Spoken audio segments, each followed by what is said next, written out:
ahead of the country's central bank floated the idea of dumping the greenback as the world's reserve currency, replacing it with an international currency. Thousands of people gathered to hear Barack Obama deliver key foreign policy speech on his current European tour. His vision for America's place in a new world order. Returning vets could be a risk to our nation. We've got to give them a stake in creating the kind of world order that I think all of us would like to see. And one of the ways it will drive the change is through global governance.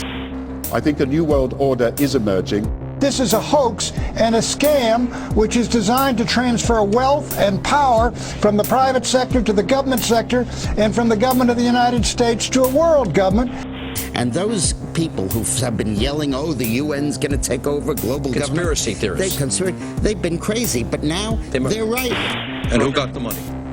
Hundreds and hundreds of banks. Any bank that has access to the U.S. Federal Reserve's discount. Tell us who they are.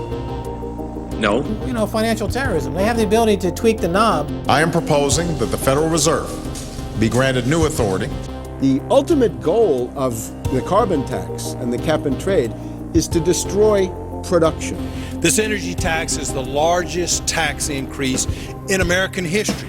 We're actually creating a global warming police. So number one, they can come in, the federal government can come in and inspect your house and send you the bill. We're setting up a global warming Gestapo. One of the things that if you talk to our generals, they are desperate for is a civilian counterpart to our military forces.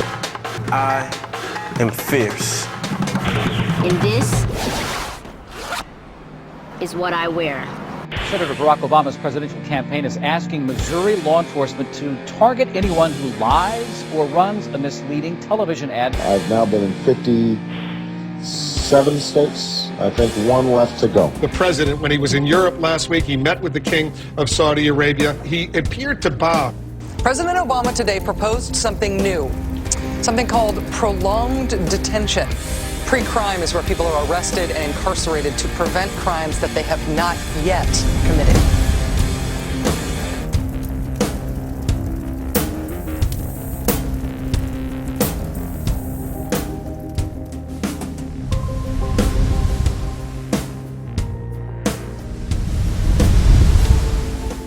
It's the World Wrestling Federation. It's the Washington Wrestling Federation. They put on this show that they're bitter rivalries, you know, villains, and they really don't like each other. But behind closed doors, they buddy up for a drink and make deals. Both the Republican and Democratic parties are owned by the same global elites.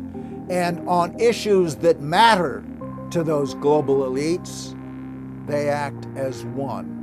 They've wrapped themselves in the American flag, and they've talked about preserving American heritage and principles, and all the while they're working to merge us into a new world order where our sovereignty will be destroyed. We'll lose all connection with our American heritage. With Bush, you knew exactly what you were getting. It was there was no iron fist in a velvet glove. It was just the iron fist. Whereas with Obama, you've got the velvet glove and the iron fist. You know, a very sharp guy, very smooth, knows exactly what he's doing. For that reason, far more dangerous than Bush. Well, at the end of last year, I was willing to give Obama the benefit of the doubt. I thought it was premature to write this guy off.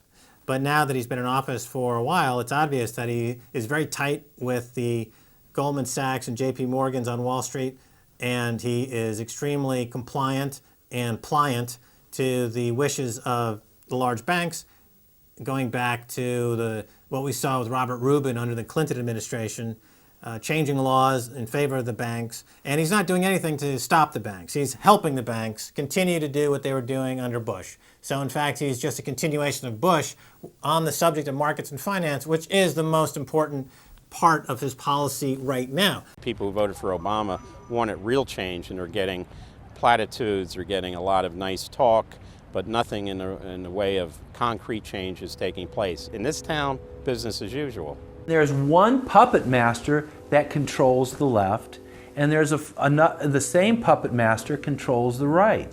They control the Republican Party, and they control the Democratic Party. This is not a party issue. This is not a left-right issue. The question is, who should government serve? And it should serve the people. In fact, government is just a tool of the dominant minority that uses economics and government law to enforce upon the public various mandates. The right-left paradigm in the U.S. and in U.S. politics is taken directly from the commercial world and the corporate world. In the business world, you have Coke, Pepsi. You have McDonald's, Burger King. You've got AT&T and Verizon. You've got duopolies. And a duopoly gives the illusion of there being some competition and some choice. And it looks a little bit better than a monopoly. So, for example, in communist Russia, if they had communist Russia red and communist Russia chartreuse, there would have been the illusion of choice and something akin to democracy in Russia. But they simply said, forget it, we're just going to go with red. In the US, they have this left-right paradigm, which unfortunately, it doesn't take them out of the hard, cold fact that there is no choice. There's no social justice. There's only one choice, which is to supply more rent to the rent seekers who have now taken the whole system hostage. We've seen the limitations on government whittled away. We have seen this erosion to the point where today it seems like nobody does care. And right now in Washington, D.C., we have seen a fall of the republic. If the United States doesn't have its Bill of Rights and Constitution, it doesn't exist anymore. It's just more real estate, more dirt. And that's what these global corporatists want. They want to completely dismantle the Bill of Rights and Constitution, and they're doing that right now. This is the fall of the republic. Our nation is dying. We, the people that live in this fine country, need to stand up, get involved, and take the system back. It's the Bill of Rights and Constitution that we owe allegiance to, not to a political party, and not to politicians that wrap themselves in the red, white, and blue, while at the same time, they destroy everything that sacred flag stands for. So in the old days, you used to have this globe that with 180 some odd countries, and a few of those countries had a lot of power, like the Soviet Union, the United Kingdom, and the United States at various times. But today, you might better look at that globe and say that it's surrounded by huge clouds swirling around the planet. They know no national boundaries, they don't follow any specific sets of laws, and these are the big corporations. They basically control politicians around the world because they have all the money, and politicians always need money to get elected or to run their governments if they're not democratically elected politicians. They control the mainstream press, either through outright ownership or advertising budgets. They have massive amounts of lobbyists in Washington that have tremendous influence on our president and Congress. And they really are calling the shots.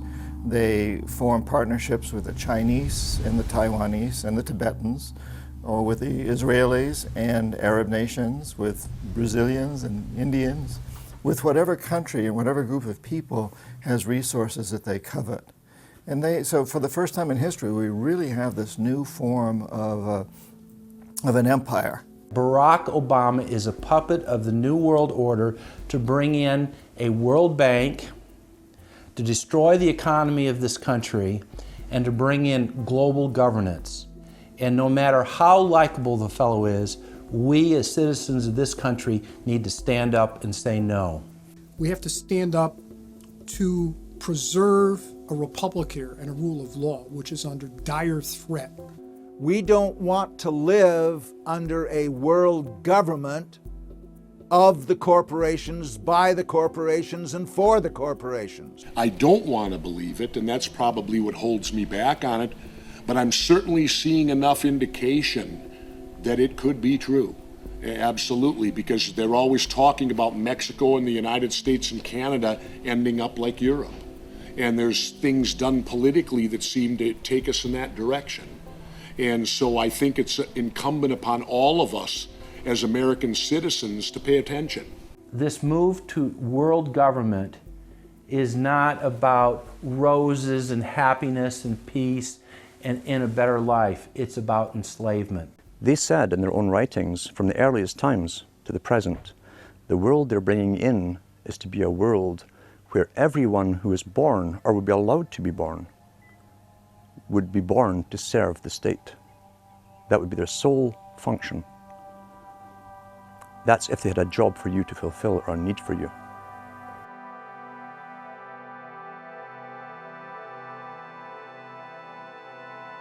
July 4th, 2009. Across the United States, citizens gathered to celebrate the Republic's founding 233 years before. Most people in the crowds were aware that America was going in the wrong direction, that things were changing for the worse. But few could grasp the sheer magnitude of corruption and looting running rampant like a disease through the heart of the nation.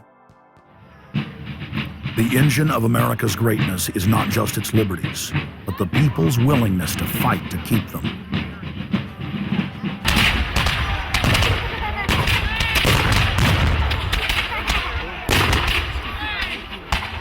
Hundreds of other nations have had much larger populations and greater resources, but have never produced 1/10 of the wealth, science, and art that the United States has. Why? In America, you had an amazing situation because you had the founding fathers who figured out that they could deconstruct the monarchy in such a way and then reproduce it with the three primary branches of government in a way that would create checks and balances and separation of powers. So you could have room, therefore, for individuals to work within the context of a cooperative, which is a democratic system of government, but it would still have enough room for individuals to rise up and become profitable and self-sustaining and rich in the pursuit of happiness without becoming dictatorial. But unfortunately, over the years, since all of those separation of powers have been cut away, and all of the beautiful design by the founding fathers has been co-opted by one corporate entity, one corporate communist entity, you don't have that anymore. So what we have, we're back to where we were before the revolution. You have one monolithic state. For the first 100 years or so of the United States, after the 1700s, when we freed ourselves from British rule, no corporation was given a charter in the United States unless it served the public good. It had to prove that.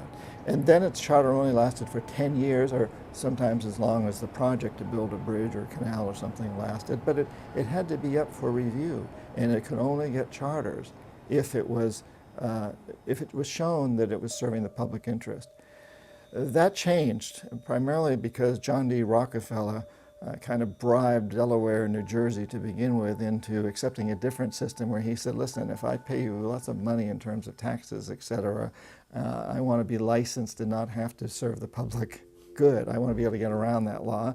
And state after state after state changed at that point. In the United States, our Constitution and Bill of Rights recognizes that individuals have innate freedoms that can never be taken away by any government. For the first time in history, the people were unbound to reach for their full potential, producing and outcompeting every other nation on earth. The rights of free speech, self-defense, private property, due process of law, and many others ignited a revolution in human development that threatened the despotic rule of monarchs and tyrants worldwide. But the corrupt elites had studied history. They knew that great civilizations could only fall from within. They know from previous experience and history that civilizations come and go and dwindle. They know the reasons why they come and go. Isn't the only hope for the planet that the industrialized civilizations collapse?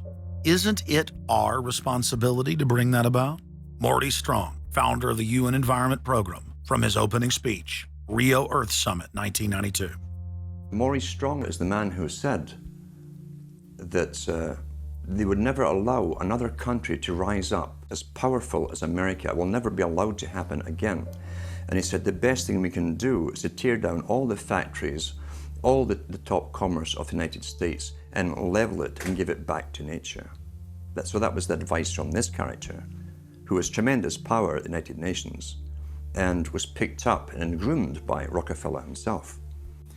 Over the past decades, since the Kennedy assassination approximately, you've had an ongoing oligarchical transformation of virtually every country in the world. And in the United States, it's taken the form of an oligarchical counter-revolution against the reforms of the 1930s, with the Wall Street interest asserting itself as more and more dominant. And once bankers and oligarchs have power, the things that they do, you could call them a policy. You could call it something like a tropism. It's like the way a plant responds. Naturally, since they're oligarchs, they're going to try to downgrade the standard of living of the vast majority of the population. They're going to claim that the world is overpopulated, that industrialization, industrial pollution, and overpopulation are the main problems that face the world. And they're generally going to try to crush and mortify any kind of popular democracy or mass movements with any kind of progressive content. Nations rise and fall. They knew how debt could never be recuperated. They knew that disease or prolonged war could wipe out the population and the future populations that pay off debt. So these guys all work together. That's why it's no surprise that today you have Lord Rothschild coming out, pushing the latest scam or religion that we must all believe in, which is global warming, which his personal bank, his family's bank in Switzerland, will be in charge of. They've run the system, the whole economic system of the world for the last 250 years. So why shouldn't they also run the economic system for the next few hundred years? The question of a ruling class, oligarchy as a ruling class, is posed by Plato in the Republic, where we find that oligarchy is a constitution full of many evils, where the rich dominate the government by buying it, and the average individual or the poor count for absolutely nothing.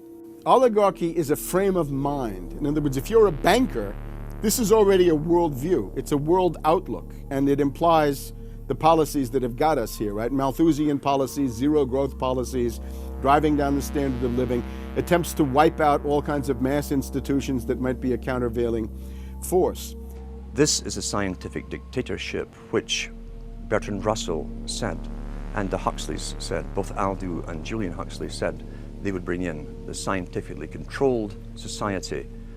It's not just family planning, which really means abortion and so on. It's global planning, which is literally sterilization and abortion worldwide for the ideal reduced society, and not just across the board, through genetics, through the Genome Project, through the constant IQ testing. Globalization has economically destroyed the world. You've got at least 40 to 50,000 people who die every day worldwide from starvation, malnutrition, and diseases which can be cured for pennies, such as diarrhea. And if you ask one of these Malthusian oligarchs, don't you think that something should be done to raise the standard of living in Africa or South Asia? They'll say, no, we can't do that. That would wound the planet. That would oppress Mother Earth. So that's oligarchy. Class consciousness in this sense is absolutely essential. If you think that bankers are the same as you, you're wrong.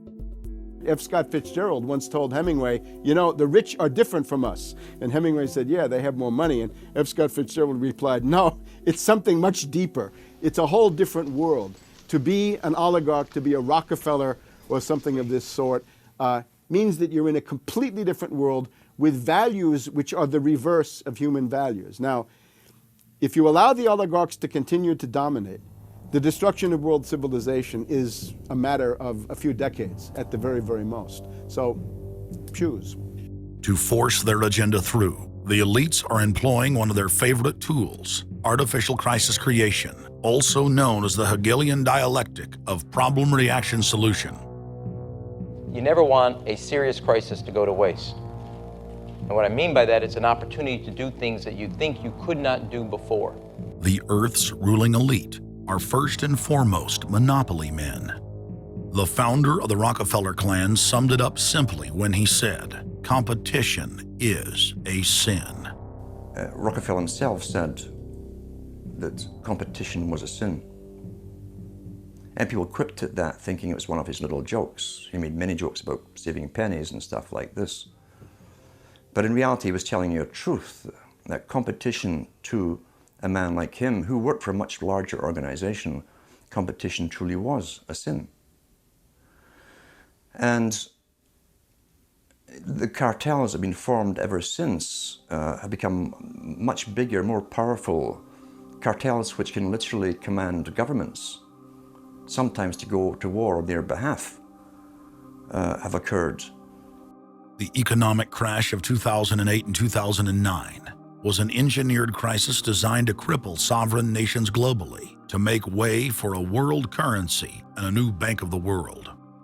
China's holding what, 1.5 trillion worth all over the world. They're holding US currencies. They want to get out of them in a way where they're not going to lose on their investments. There's going to be a world currency. There's going to be a new reserve currency. They're going to push it through the IMF. That's going to be the banksters that are going to be in charge of it. It's going to happen, and it's going to happen sooner rather than later. There was also a question to Geithner. Do you think that the US dollar ought to be replaced? And he blew it. He had a moment of candor where he said, yeah, we're considering that. So on that day, the dollar went down 1% within a couple of minutes. Chinese government proposal about a global currency and about the IMF regulations, the new IMF idea about the general agreements to borrow and having a faster ability to disperse to the emerging market. As I understand this proposal, it's a proposal designed to increase the use of the IMF's special drawing rights. And we're actually quite open to that suggestion. Timothy Geithner's comment about global currency is not off the table because it's not off the table and it's going to come. The whole world is ready to bail out of bucks. They just want to do it in a way where they're not going to lose on their investments. That's all that's going on. All the people around the world, the Japanese who have $1 trillion, the Chinese who have $1 trillion, the Saudis have $1 trillion, the Europeans something similar, they're all going to dump it at the same time. The rush for the exits.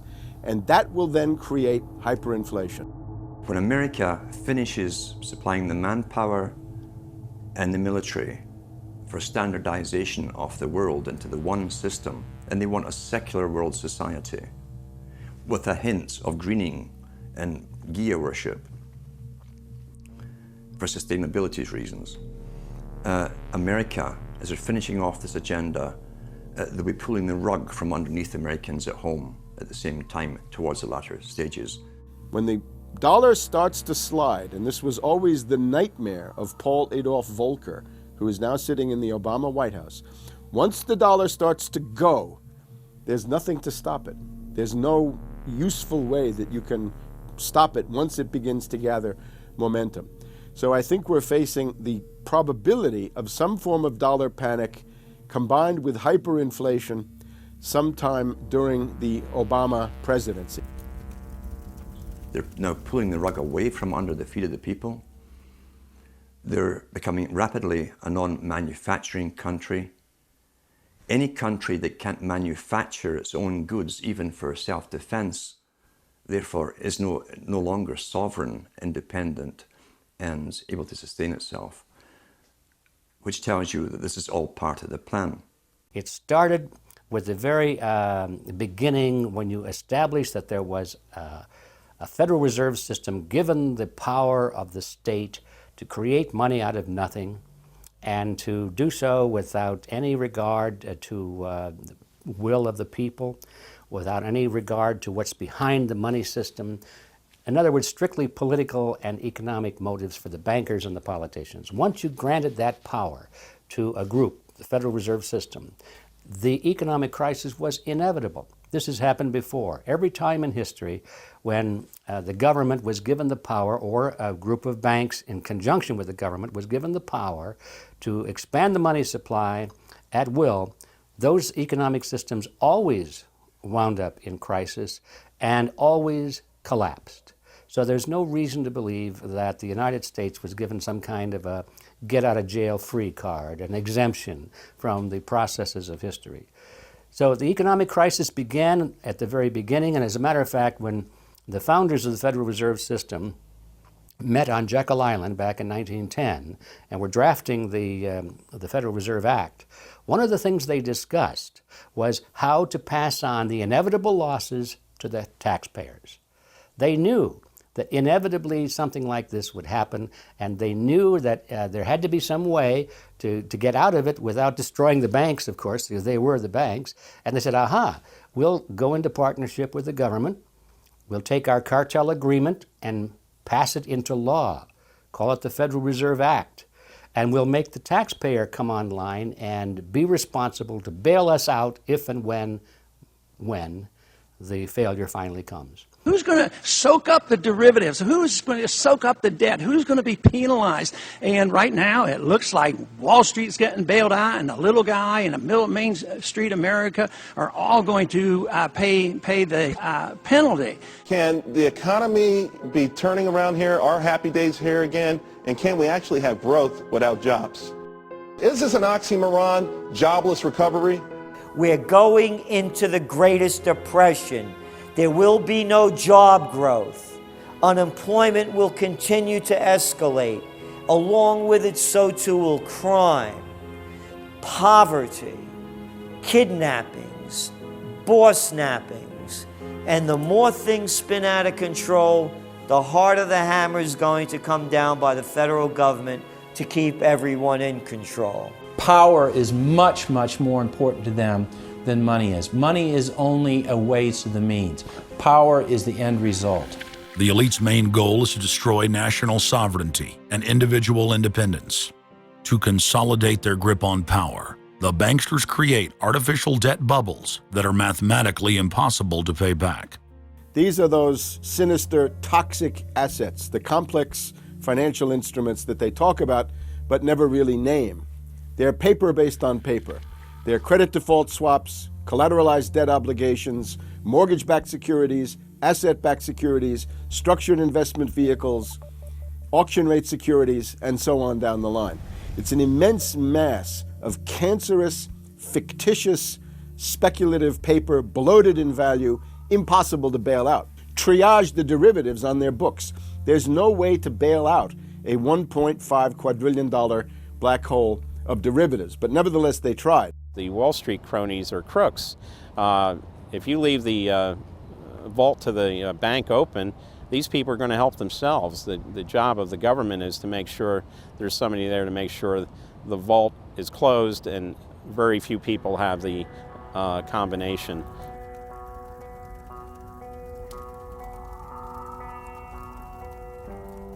I'm William K. Black, Associate Professor of Economics and Law at the University of Missouri at Kansas City.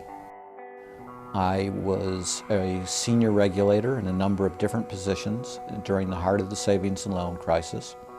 On a staff level, I led the re-regulation of the savings and loan industry. The purpose of regulation and effective criminal prosecution is to make sure that cheaters don't prosper, that honest manufacturers win in competition. The primary driver of the current crisis is accounting control fraud. These are frauds led by the CEOs of the major lending institutions and major banks and institutional buyers of toxic waste product. How did it start? It started with mortgages, particularly non-prime mortgages.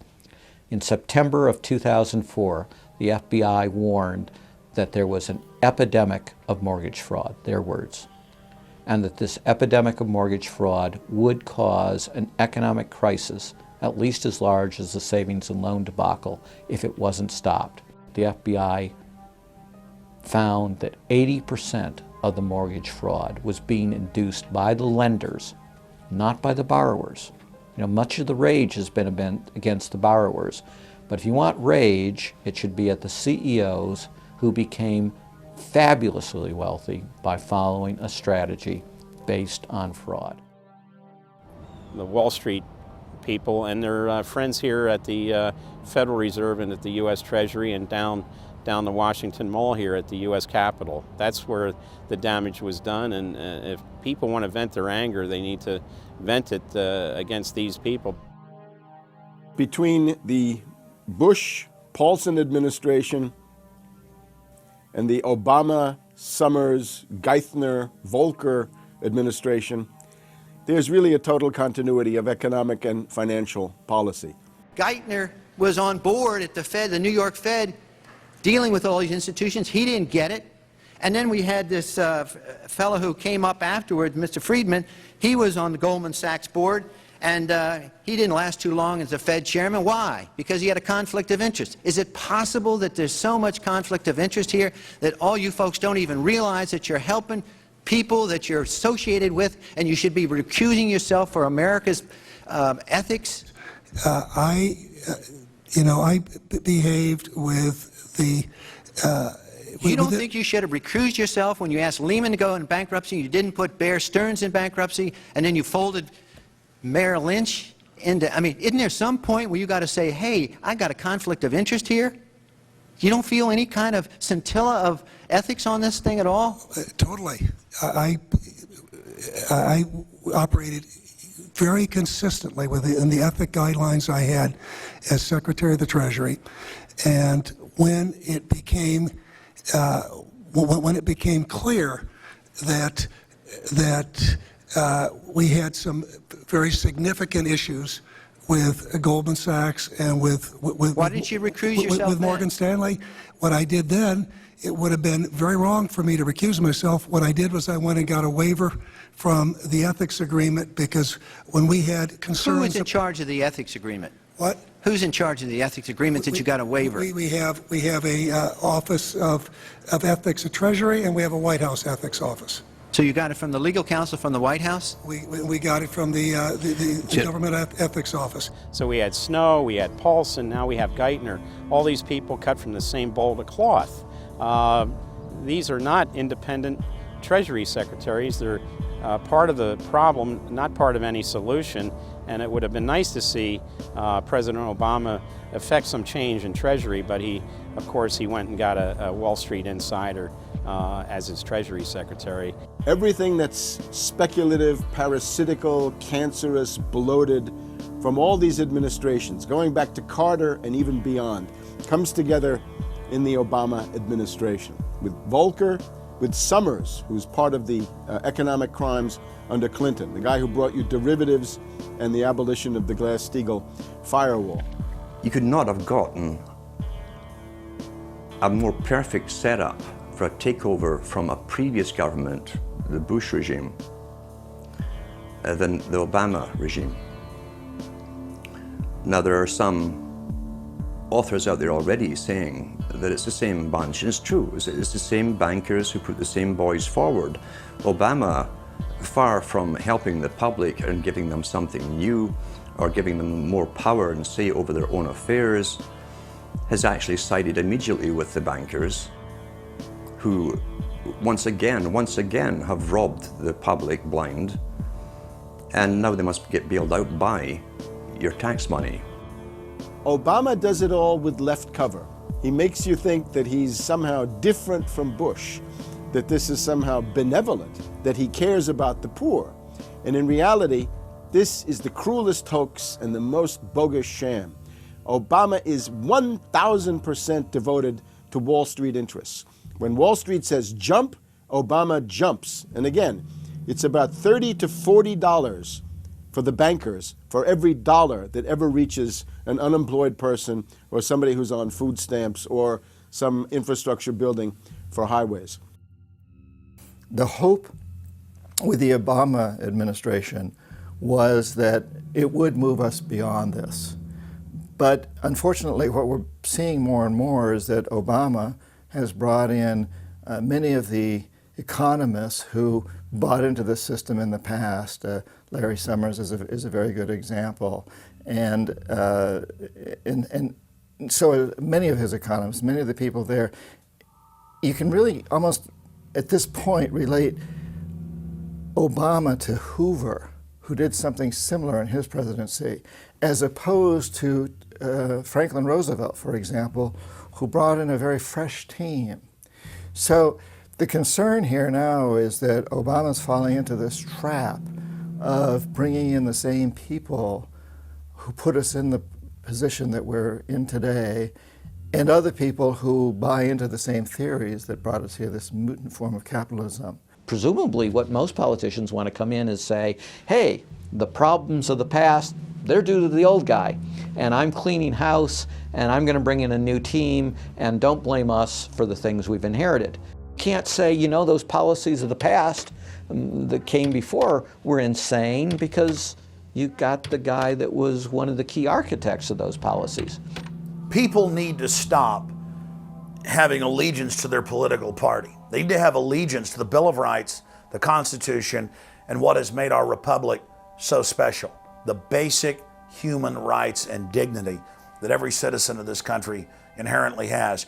Not because it's some right given to us by government, but because our Bill of Rights, our Constitution, enshrines that these are inalienable rights given to us by God, that we inherently have as sentient, free, conscious beings. But instead the public cheers on the Republicans as they win, or cheers on the Democrats as they defeat the Republicans. It's an endless, staged, gladiatorial event, special interest own both parties, and they project this false left-right paradigm up as like a movie screen. And behind that, behind the throne, the establishment is able to control our society and engineer it into this high-tech police state.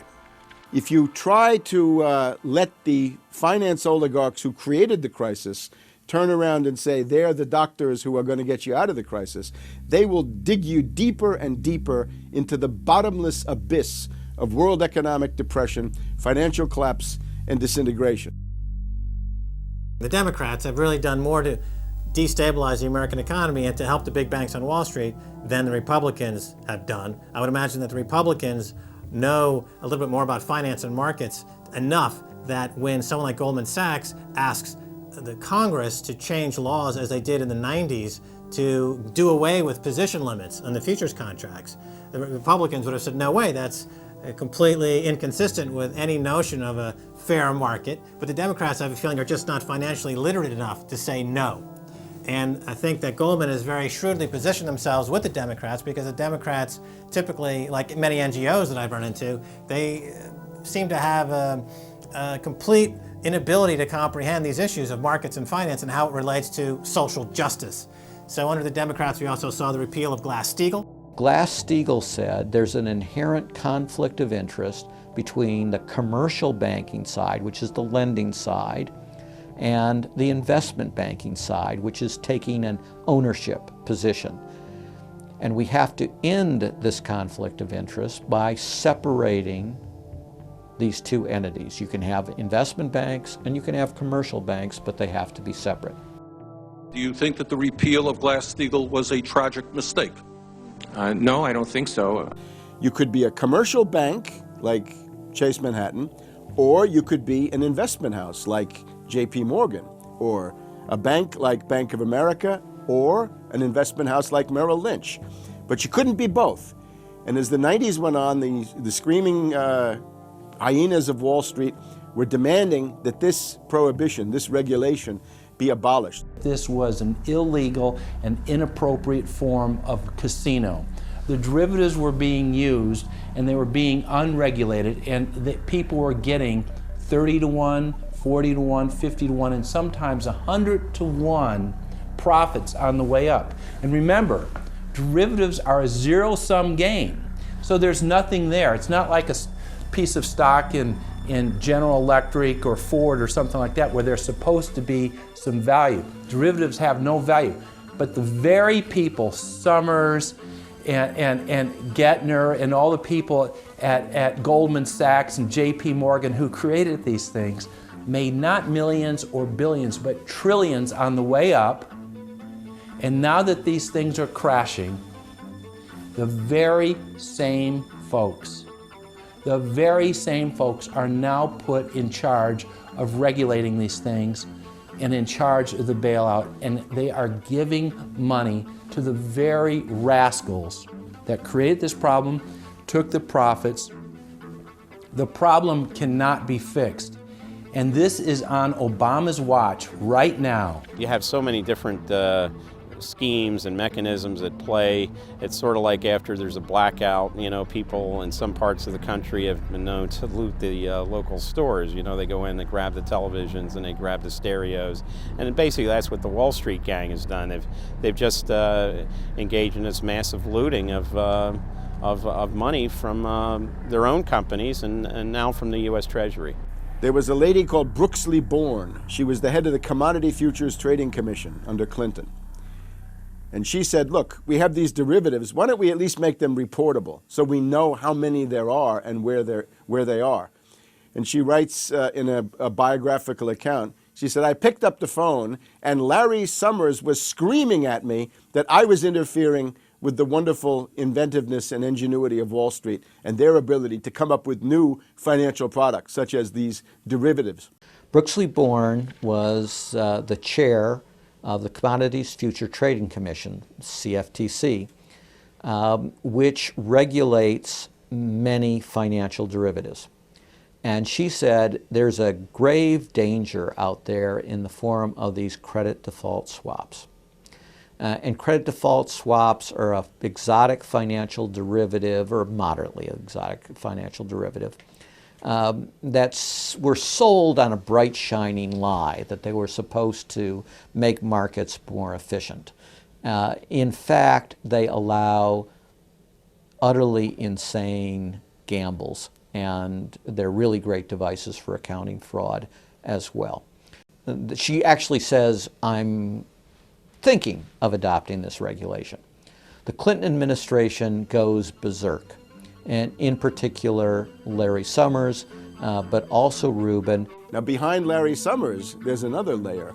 Bob Rubin of Goldman Sachs, the Clinton administration, and Citibank. And he also thought that derivatives were a wonderful thing for the U.S. economy, and he made sure that they were never regulated. We can't forget Alan Greenspan over at the Federal Reserve. Now, you look at Summers, he is sitting in the White House today, making policy for Obama. Summers tells Obama what to do. Summers tells Geithner what to do. He's also got some of his hatchet people in the administration. Mary Shapiro runs the Securities and Exchange Commission. She refuses to ban naked short selling and other market manipulations. You've also got another guy called Gensler over at the Commodity Futures Trading Commission today. He is an acolyte and a supporter of the derivatives bubble. We made the new CFTC chair a guy who had helped to kill Brooksley Born's reform initiatives. And we just did this under the Obama administration. This was a pre-registered, pre-organized, predetermined event. Anybody who knows that if you allow the banks to become unregulated financial institutes with tsunami-like weapons of mass destruction-like financial instruments like derivatives, to allow that to run up to levels that are 50, 100, 200 times the gross domestic product with no value. They know that they are taking the profits on going up, but they also know that the end result is the destruction and gutting of this economy. The scam is simple. The insiders buy hard assets and political influence as the fiat bubbles expand. And then, at a time of their choosing, they purposefully implode the bubble. You've got a very small group of people, and the Federal Reserve and the global central banking system and the Bank of International Settlements in Switzerland, who are purposefully managing the boom and bust, credit supply, credit contraction, money supply growth, money supply contraction to create artificial roller coasters and artificial volatility that they can trade around without taking any risk. It doesn't cost them any money. And if they do make a mistake because they're, as George Bush said, oh, the bankers on Wall Street are drunk. It is uncertain. There's no question about it. Wall Street got drunk. That's one reason I should turn off the TV cameras. Let's say they walk in one day and they push the wrong button and they lose the bank $1 billion or $5 billion or $100 billion. They can appeal to the government to bail them out. It's a totally asymmetric relationship between bankers and the rest of the economy. If they make a mistake, they get bailed out. If everyone else makes a mistake, they get put in jail, called a terrorist, and we never hear from them again. But it's a more sophisticated form of slavery. And we're going through it today. We see that taxation is going up all the time with the supposed crash of the banks that was not a happening out of the blue. It was set up for this time. They could have kept it going for another few years if it suited them, and then crashed all the bubbles. But now is the time. As they say in their own writings, now is the time. One of the great benefits of an economic model from an economist standpoint is you can basically get whatever results you want. You can manipulate the inputs to make that happen. And that makes it a very easy tool to use to hoodwink other people.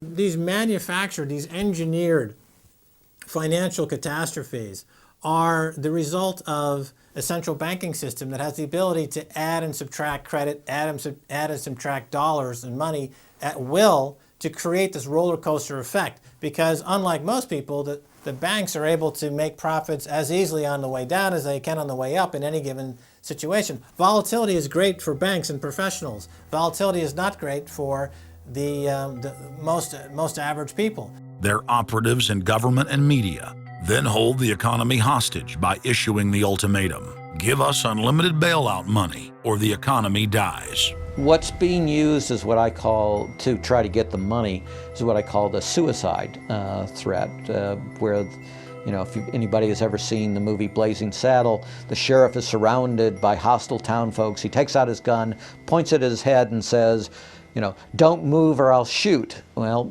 that's what the big banks are saying. You know, give us unlimited cash or we'll die. And if we die, you'll die because we're too big to fail. It is a false flag attack because Hank Paulson will get up in front of Congress and say, we need $700 billion because that thing, that existential threat, the market is attacking us and we need this handout to fight Mr. Market. Mr. Market is out there. We need to fight Mr. Market. It's an existential threat. Meanwhile, he is Mr. Market. He's the one causing the problems. We had Paulson, a representative of Goldman Sachs who happened to be running the U.S. Treasury, came forward with a hysterical briefing for the Congress saying, we, the Wall Street bankers, demand $700 billion in bailouts. So they say, yes, we'll give you all the money you need. Well, you know, these are arsonists. Paulson, Tim Geithner, Bernanke, they're arsonists. They're asking for more matches. And the Congress is saying, who do we make the check out to? Who do we send these matches to? Who do we send the matches to? Is a ton of matches enough? Can we send you some gasoline to go with those matches? They're like, yes, please. Don't change our management. Don't pay us what assets are worth. Pay us way more than what our assets are really worth. Don't make us use honest accounting. Allow us to lie. We've just, under congressional pressure, changed the accounting rules for the express purpose of making sure that the big banks don't have to report honest losses. The only way they can pass this bill is by creating and sustaining a panic atmosphere. That atmosphere is not justified. Many of us were told in private conversations that if we voted against this bill on Monday, that the sky would fall, the market would drop 2,000 or 3,000 points the first day, another couple thousand the second day, and a few members were even told that there would be martial law in America if we voted no. That's what I call fear-mongering. We have people in the government threatening martial law or things to get their way in the executive branch against Congress. If you put all these signs together, it doesn't look good at all. To the extent we are a democracy, we're sort of a hairbreadth away from a police state. Congress aided the bankers in carrying out the biggest heist in history with the so-called banker bailout of 2008. The bailout money, the $13 trillion or so dollars that have been given to the banks, is sitting on the balance sheet of the banks, and that is incurring interest costs. And that's going to precipitate the need to flush the system with more cash. And at some point, the dam will break, and you're going to have very high inflation. Some predict hyperinflation. You cannot print phantom money out of thin air, backed by nothing, and producing practically nothing without destroying the world economy. So unless we cut out the toxic funds, the toxic elements of this economy, every time we put in money on this bailout, it's just feeding the fire. It's not making things better. What should have happened is that those banks and investment banks should have been seized. They should have been seized by the Federal Deposit Insurance Corporation. Those are zombie banks. The Chase Manhattan, JP Morgan Chase, Bank of America, Citibank, Wells Fargo, Wachovia, so on down the line, to AIG in the insurance realm. These are zombie institutions, insolvent, bankrupt. The only thing to do with them is to seize them, put them through Chapter 11 bankruptcy. That'll probably turn into Chapter 7 bankruptcy, liquidation. And above all, triage the derivatives on their books. There's no way to bail out a $1.5 quadrillion black hole of derivatives, but nevertheless they tried. They will, of course, try to regain some of this money back, but their debts, unlike any other period in history, are now a quantum size bigger than the entire global GDP by a factor of 50 to 100. It's almost infinite amount of debt. If you really look at the numbers, because of the massive, massive debt, and right now, total debt in this country is about 375% of the gross domestic product. And that's not including derivatives. If you put the derivatives in, it's probably 20 to 30 times gross domestic product. It's beyond what anybody has ever even considered. While they were looting North America into the ground, the international banking syndicate was simultaneously executing the same scam in over 100 other nations. So who got the money? To financial institutions in Europe and other countries. Which ones? I don't know. $500 billion and you don't know who got the money? Well, Obama's got one difficulty with this Congress. It's the number of freshman Democrats that got elected. Many of these people know that they got their seats from, and many of which got seats in the Senate and Congress from long-held Republican seats. They know that the people back in their states and in their constituencies will not tolerate this any longer. So up against the Republicans and the blue dog Democrats are these freshman congressmen, Democratic congressmen and senators, and they're not, they don't seem like they want to go along with the program. So if there's any hope, it'll come from these freshmen. The Constitution says no money shall be drawn from the Treasury but in consequence of appropriations made by law. This money is not drawn from the Treasury. Well, let's talk about that.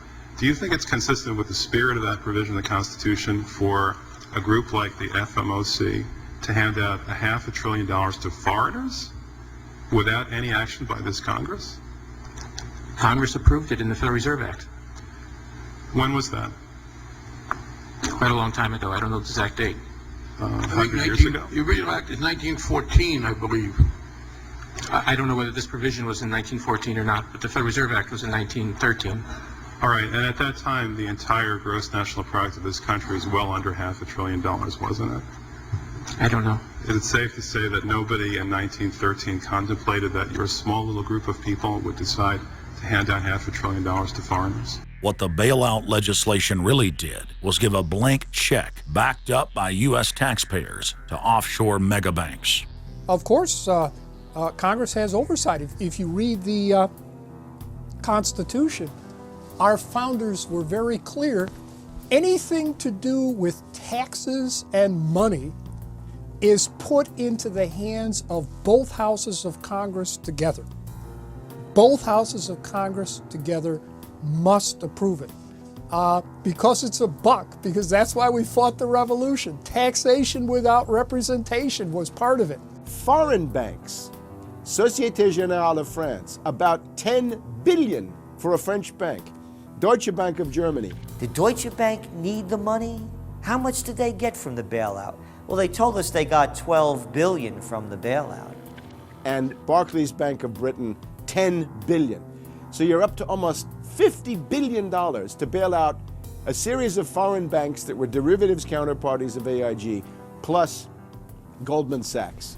This is the biggest swindle, not only in the history of the United States, this is the biggest swindle and transfer of wealth in the history of the Western countries. And we've seen all these cronies from Wall Street with the combination to the vaults around the country, and they've just looted the Treasury and the banks and the securities industry dry. This is by probably an order of magnitude the biggest fraud in history. Over the next 10 months, $23.7 trillion was stolen from the U.S. Treasury. The gentleman from North Carolina, Mr. McHenry. Thank you, Mr. Chairman. And the tune of $23.7 trillion worth of taxpayer exposure for the bailouts is quite striking. The calculation right now is that with Obama, we've got $24 trillion as a line of credit available only to Wall Street banks, insurance companies, credit cards, mutual fund companies, and others, but only financial institutions. $24 trillion of money from the Federal Reserve, from the Federal Deposit Insurance Corporation, and from the Treasury in the form of the bailout of October 2008. The Federal Reserve, the private holding company for the offshore banks, arrogantly told Congress and the American people that it was none of their business what the private banks did with the people's money. One very interesting exchange. Senator Bernie Sanders of Vermont asking Bernanke, we have given upwards of $2 trillion to various financial institutions. You've got to tell me, where did the money go? And Bernanke simply stonewalls and says, I won't tell you. And who got the money?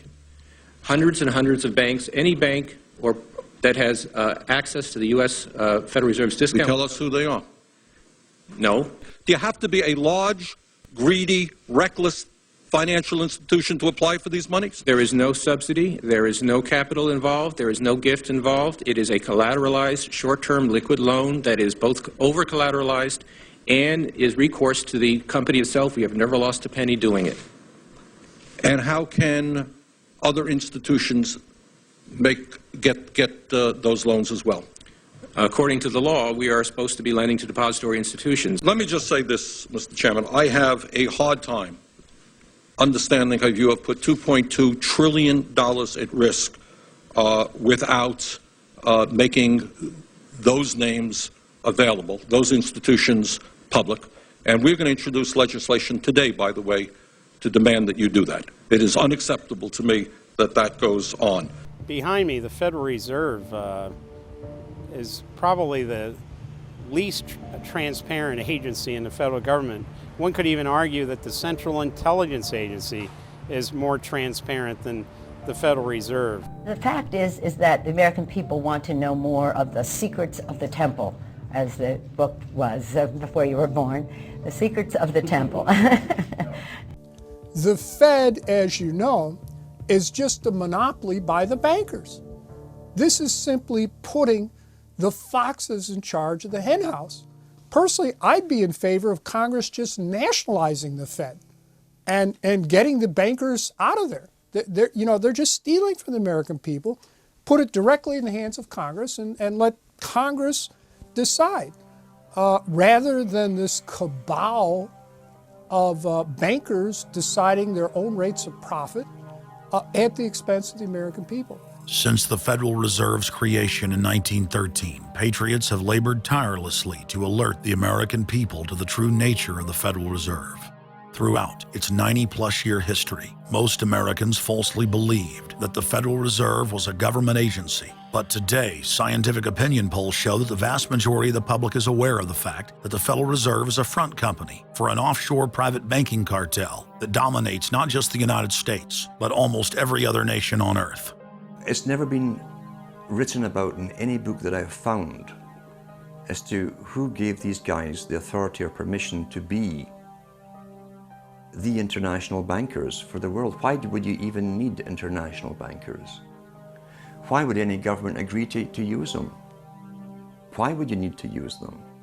Why can't any country create its own money? It tells you there was already an existing superstructure already in existence maybe 200-300 years ago, to give these guys permission to somehow be the overlords of all money for all countries. Polls also reveal that 75% of Americans demand a public audit of the secretive organization. By the summer of 2009, Congressman Ron Paul's bill to audit the Fed had gained more than 280 sponsors in the House. But the private Fed's high-powered lobbyists were able to block a vote on the bill in the Senate. That only piqued the public's interest. I have another amendment. I have been informed that the majority plans to block consideration of this amendment, which is number 1367, regarding the transparency at the Federal Reserve. Madam President, I'd like to call up Amendment 1367. Without objection, the clerk will report. The Senator from South Carolina, Mr. DeMint, proposes an amendment number 1367. Senator from Nebraska. I make a point of order against the DeMint amendment that it's legislation on appropriations. Madam President? The point of order is well taken. The amendment. I regret the objection. The amendment falls. The people began asking themselves, why couldn't there be an audit of the Federal Reserve? The Fed has never once been audited. In the whole period of time, in the almost 90 some odd years that the Fed has been around, the most powerful agency and independent agency, it has never once been audited. This is an absolute crime against the freedoms of this country. Do you think it would cause problems for the Fed or for the economy if that legislation was to pass? My concern about the legislation is that if the GAO is auditing not only the operational aspects of our programs and the details of the programs, but is making judgments about our policy decisions, that would effectively be a takeover of monetary policy by the Congress.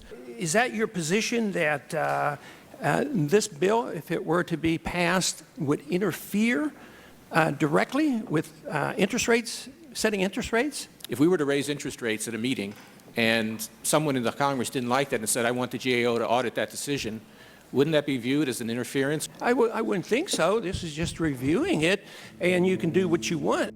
The Federal Reserve has never been subjected to an outside audit. And if you audit them, it's very likely that Greenspan, Bernanke, and Volcker might all go to jail. It was announced earlier today, that there will be a hearing on H.R. 1207, the bill to audit the Federal Reserve Bank. This will be the first independent audit in the Federal Reserve's 96-year history, and it's long overdue.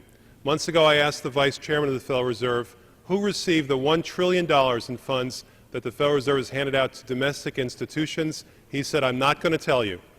And then more recently, the Chairman of the Federal Reserve, I asked him who receives the $500 billion, we're talking about $500 billion, that the Federal Reserve handed over to foreign central banks. Who did they disseminate that money to? And he said, I don't know. $500 billion, and he doesn't know. It's long overdue. We need to audit the Federal Reserve, and I'm happy to say that we're going to have a hearing on that very soon. The only way, really, America can get out of the current mess is you've got to shut the Fed down completely, get rid of the Fed. You've got to put the money printing mechanism back under the roof of the federal government instead of outsourcing it to the Fed. Why were the bank's front men, Alan Greenspan and Ben Bernanke, all over the news saying that they were above the law? What is the proper relationship, what should be the proper relationship between a chairman of the Fed and a president of the United States? There is no other agency of government which can overrule actions that we take. What the relationships are don't frankly matter. A grassroots movement demanding that the private Federal Reserve be nationalized exploded in size across the country. The momentum had shifted. Now the arrogant central bankers were the ones running scared. They had planned to use their stage crisis to bring in an all-powerful central bank of the world. Immediately, every country goes into action at the same time. The International Monetary Fund is mentioned at the G20 meeting. They say that it must be brought to its full power, and we need a Bretton Woods Part 2 for world taxation. What is global government? For decades, the media denied it existed. But now they're saying, oh yes, there's going to be a global government, a new bank of the world, and we're going to pay our carbon taxes to it. What is it? It's nothing more than a private, hostile, corporate takeover of every sovereign nation on earth.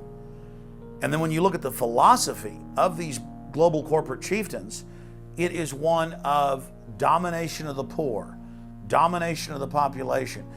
It is a view that human life just isn't cheap. No, human life is a negative.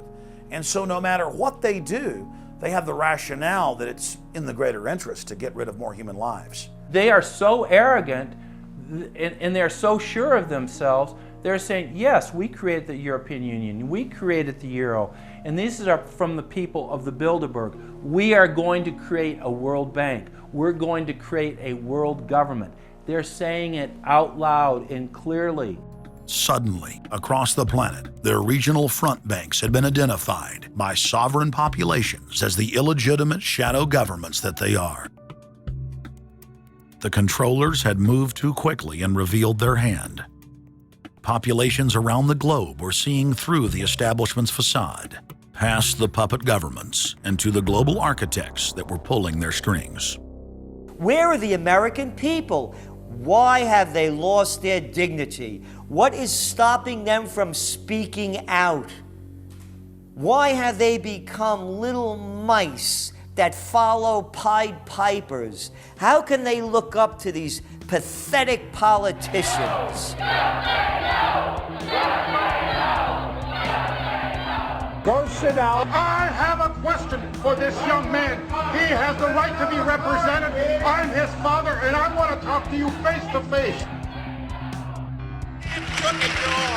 Why not a lobbyist with all kind of money to stuff in your pocket so that you can cheat the citizens of this country?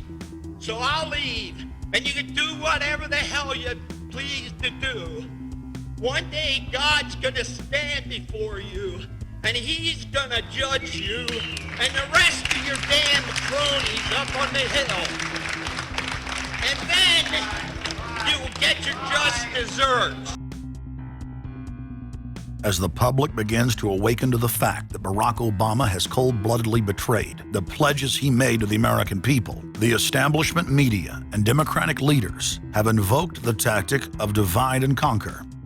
I think they're astroturf. You be the judge of carrying swastikas and symbols like that to a town meeting on health care. An overwhelming portion of the intensely demonstrated animosity toward President Barack Obama is based on the fact that he is a black man.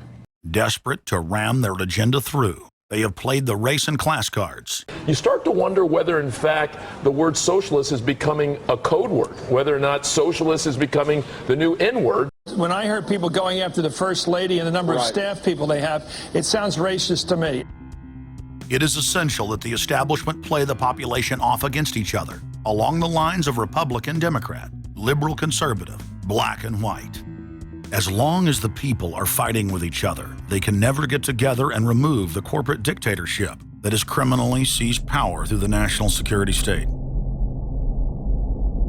Just as George W. Bush betrayed his foolish followers, so must Obama, because his only allegiance is to his offshore masters.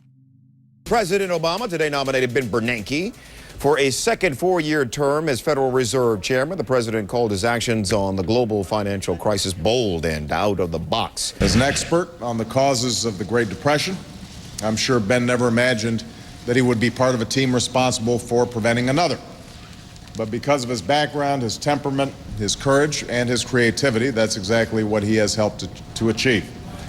And that is why I am reappointing him to another term as Chairman of the Federal Reserve. So Obama has made it quite clear by his actions, never mind his words, his actions, as to who owns him, who he works for, and who he serves. And it's not the American people. It is so obvious to anyone paying attention that the President of the United States is not the real person in control. Whether it is Gerald Ford or Jimmy Carter or Ronald Reagan or Clinton or Bush or Bush, Obama is no different, and to think that he is an independent figure is just crazy. And as Franklin Delano Roosevelt said, presidents are selected, they are not elected. Obama pledged that he would end NAFTA and GATT, and has since fought to expand both of them.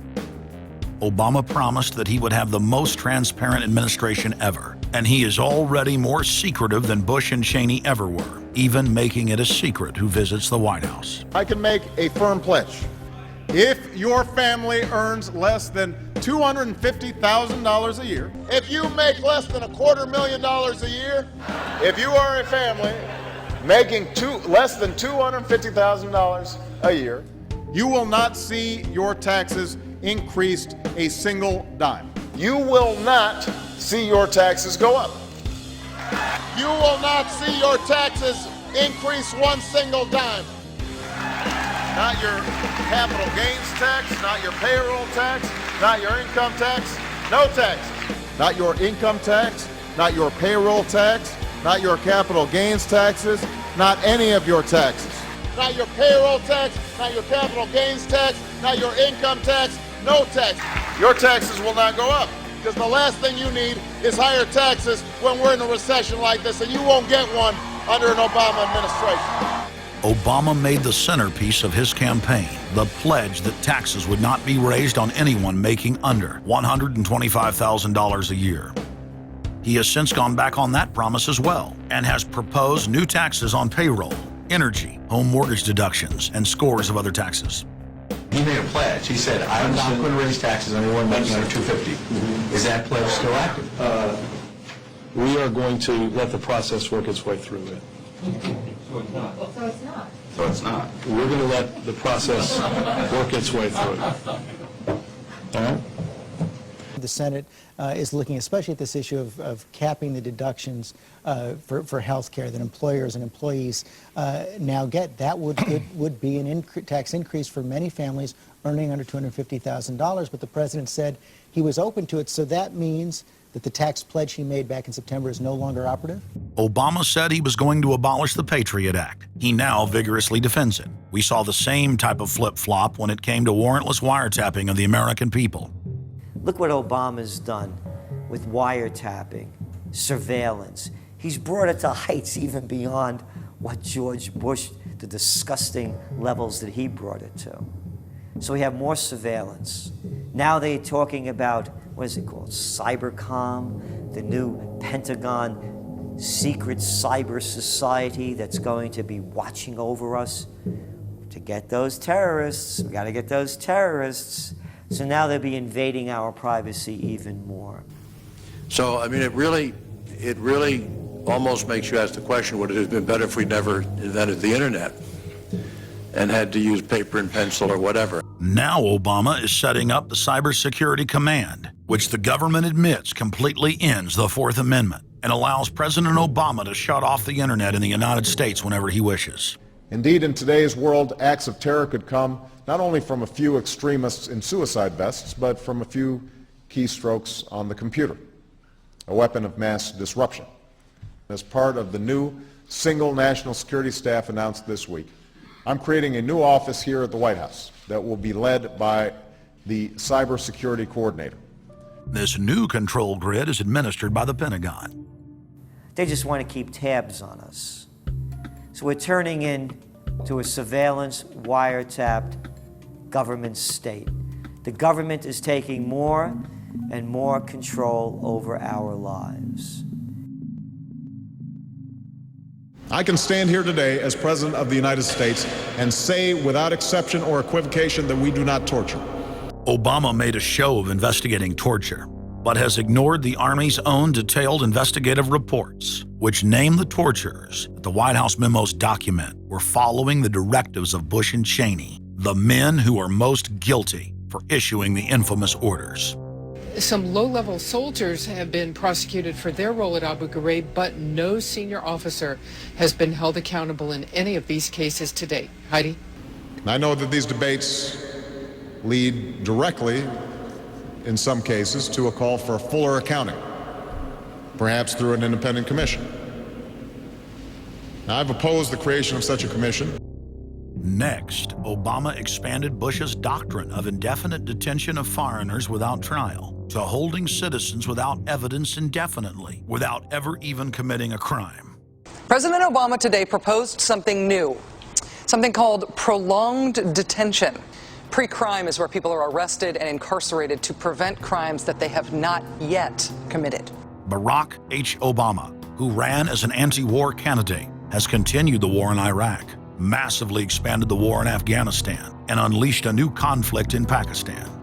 Now Obama is promoting the biggest defense budget in history, dwarfing George Bush's war machine. What George Bush has been trying to do as part of his effort to accumulate more power in the presidency is he's been saying, well, I can basically change what Congress passed by attaching a letter saying, I don't agree with this part or I don't agree with that part. I'm going to choose to interpret it this way or that way. That's not part of his power. But this is part of the whole theory of George Bush, that he can make laws as he's going along. I disagree with that. I taught the Constitution for 10 years. I believe in the Constitution, and I will obey the Constitution of the United States. We're not going to use signing statements as a way of doing an end run around Congress. All right?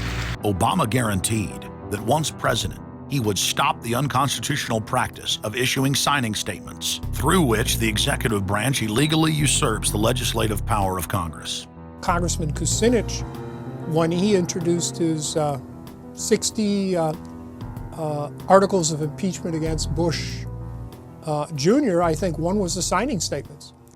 The form of the resolution is as follows. A resolution, articles of impeachment of George Bush, President of the United States. Resolved, that President George W. Bush be impeached for high crimes and misdemeanors. Article 26, announcing the intent to violate laws with signing statements, and in violation of his constitutional duty under Article 2, Section 3 of the Constitution, to take care that the laws be faithfully executed, has used signing statements to claim the right to violate acts of Congress even before he signs those acts into law. Same analysis would apply to Obama, and a fortiori because he taught constitutional law. He knows better. He's a lawyer licensed to practice law, who, as I am, who took an oath when he was licensed to uphold the Constitution and laws of the United States of America. With his signature on the spending bill also came Obama's first signing statement, a presidential declaration freeing him from following some of the bill's contents. I believe in the Constitution, and I will obey the Constitution of the United States.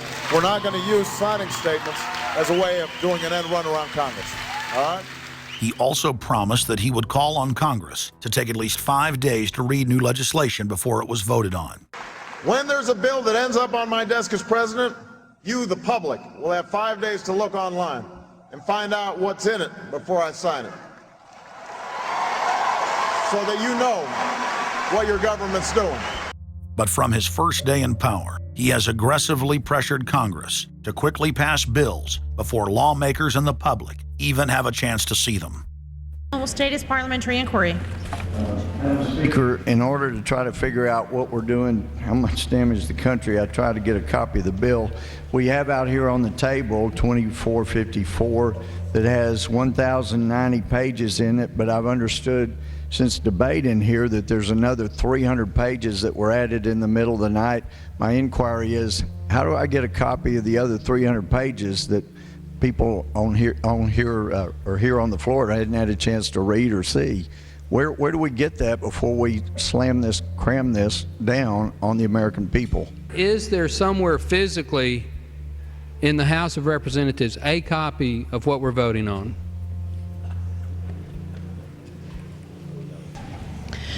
The gentleman has not stated a parliamentary inquiry that the chair can answer. Mr. Speaker, I have to say that I am outraged. Here we are getting ready to vote on a piece of legislation, and we haven't even seen 300 pieces of this legislation. No one can even find the bill or even knows where it's at. Obama swore that he would never put lobbyists or donors in his administration. Treasury Secretary Timothy Geithner appointed Mark Patterson, and this is a former top lobbyist for Goldman Sachs, as his chief of staff. And then last week there was a lot of buzz over William Lynn. He was appointed to the #2 position at the Defense Department. William Lynn, also a former top lobbyist for Raytheon, which is one of the 5 largest defense contractors. He has now broken all previous records by cramming his administration full of contributors and lobbyists who openly write legislation being proposed by the White House. There's a good reason Obama doesn't want to give the people or Congress any time to read the bills. I'm still needing a copy of the other 300 mysterious pages that we don't get to see here. Shortly after the 2008 election, Vice President Joe Biden confided to top supporters that it was essential that their program be implemented at lightning speed. Because their agenda was so unpopular, they knew Obama would lose support quickly. Obama's handlers were in a race to pass a raft of legislation before the people discovered that Obama was just a slicker, updated version of previous puppets. Obama is the New World Order's closer. It's his job to repackage and solidify the tyrannical policies of George W. Bush as progressive and trendy. So part of my job, I think, as president, is to make government cool again.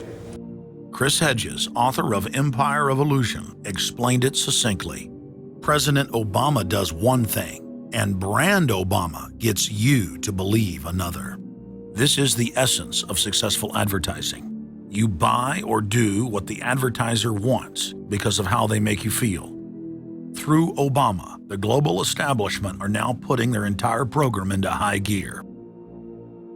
Obama is attempting to dismantle the Second Amendment with more than a dozen victim disarmament bills now in Congress. The key is going to be, I think, for us to come together and say people do have an individual right, and there's nothing wrong with common sense gun laws. Hate crime and cyberbullying bills in the House and Senate would effectively criminalize free speech protected under the First Amendment. It is absolutely true that NAFTA was a mistake. A senior member of the Obama campaign called the Canadian government within the last month to say that when Senator Obama talks about opting out of the free trade deal, the Canadian government shouldn't worry. The operative said it's just campaign rhetoric and don't take it seriously. Campaign officials called the U.S. ambassador to Canada and say, don't worry, it's just campaign rhetoric about NAFTA. The Canadian government put out a statement indicating that this was just not true. So I don't know who the sources. It wasn't true. Amid all of the denials, sources at the highest level of the Canadian government who first confirmed that a call was made, late this afternoon reconfirmed that a call was made. President Obama is promoting the creation of a North American Union and is attempting to expand NAFTA and GATT. President Obama is pushing nation-ending blanket amnesty for more than 20 million foreign aliens living illegally inside the United States.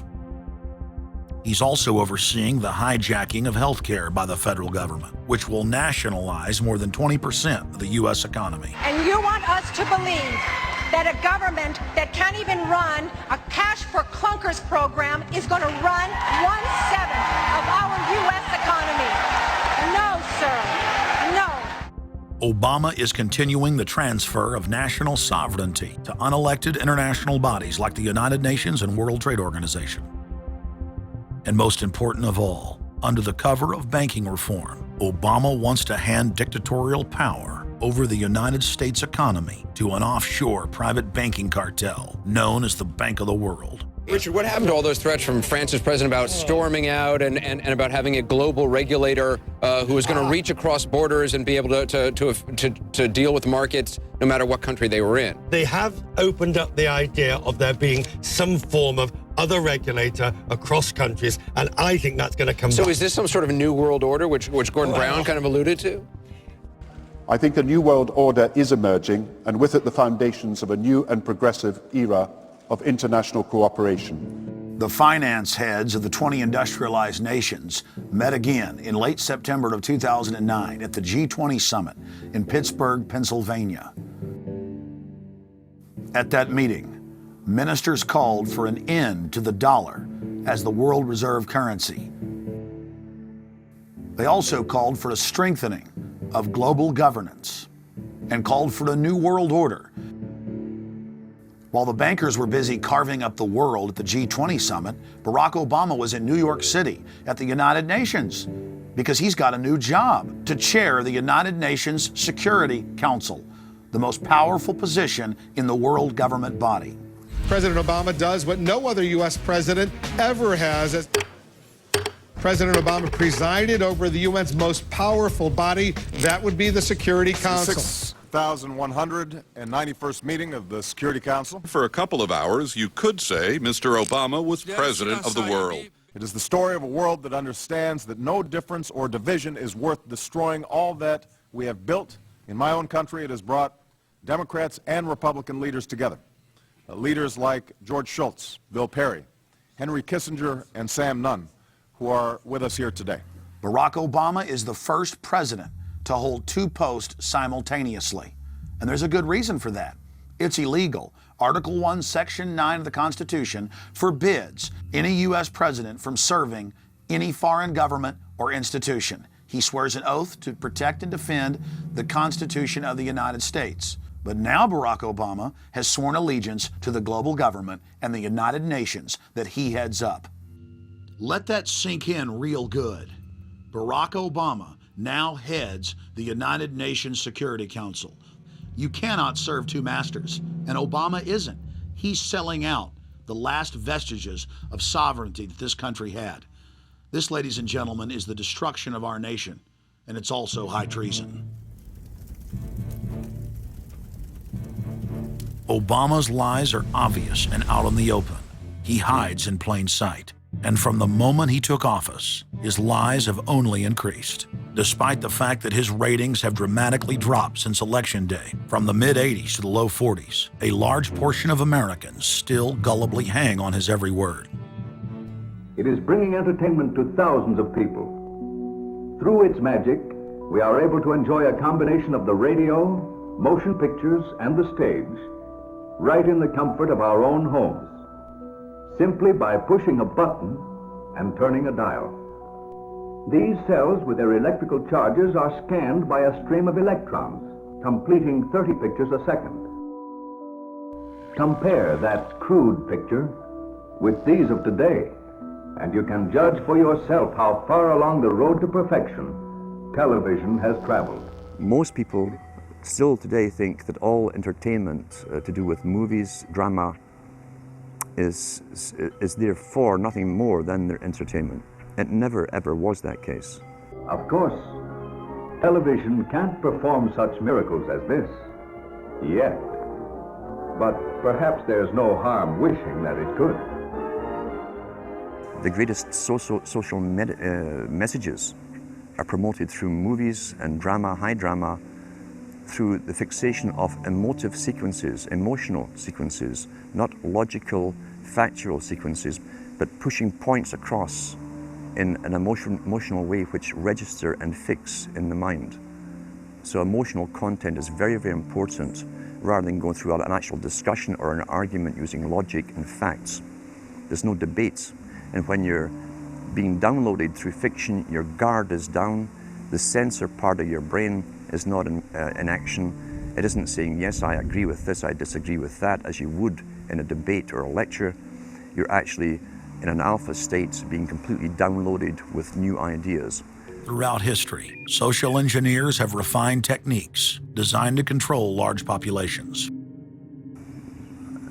About 100 years ago, this big organization with many branches, they wanted to rule the world basically using Britain as a nucleus of a system, an embryo, which also was going to be joined with the US under the Anglo-American establishment, wrote about the kind of culture and the changes of culture over a 100-year period that they would actually design, implement, and bring in. And H.G. Wells talked about it too. He talked about arenas. He says arenas could be put up across the world for sports, for instance. Now at that time, sports was something that children, school children were into. Adults became adults and got onto adult things. So it was unimaginable at the time that people could actually believe that There was even a need for adult sports and entertainment, never mind having arenas built across the world. But he said we can do this, and foist basically a sports culture for the males. Using a tribal system, we're all tribal to an extent. That's why we even bother to vote for a tribal leader. This is well understood. That's why we're supplied with these leaders. And because the average man was to become more disengaged from his own destiny as the expert class arose, it was decided that the males would get their outlet, basically, gradually becoming helpless as males through sports. Therefore, they'd have a tribal team they could identify with. They could cheer them on as they were winning. In their own personal lives, they were getting nowhere. They were getting disenfranchised, in a sense, as experts took over decision-making for them in all kinds of fields. So this was psychology at use, planned before they even implemented the sports. When radio came along, of course, they used that to the maximum. Sports for the men, soaps basically for the women. And then in came television, as I say, with its alpha state, its hypnotic state. And sure enough, around the 1960s, really, 50s and 60s, it took off. It really, really took off. And men became glued on Saturday nights to the sports shows. A culture industry, which is called by its own the culture industry.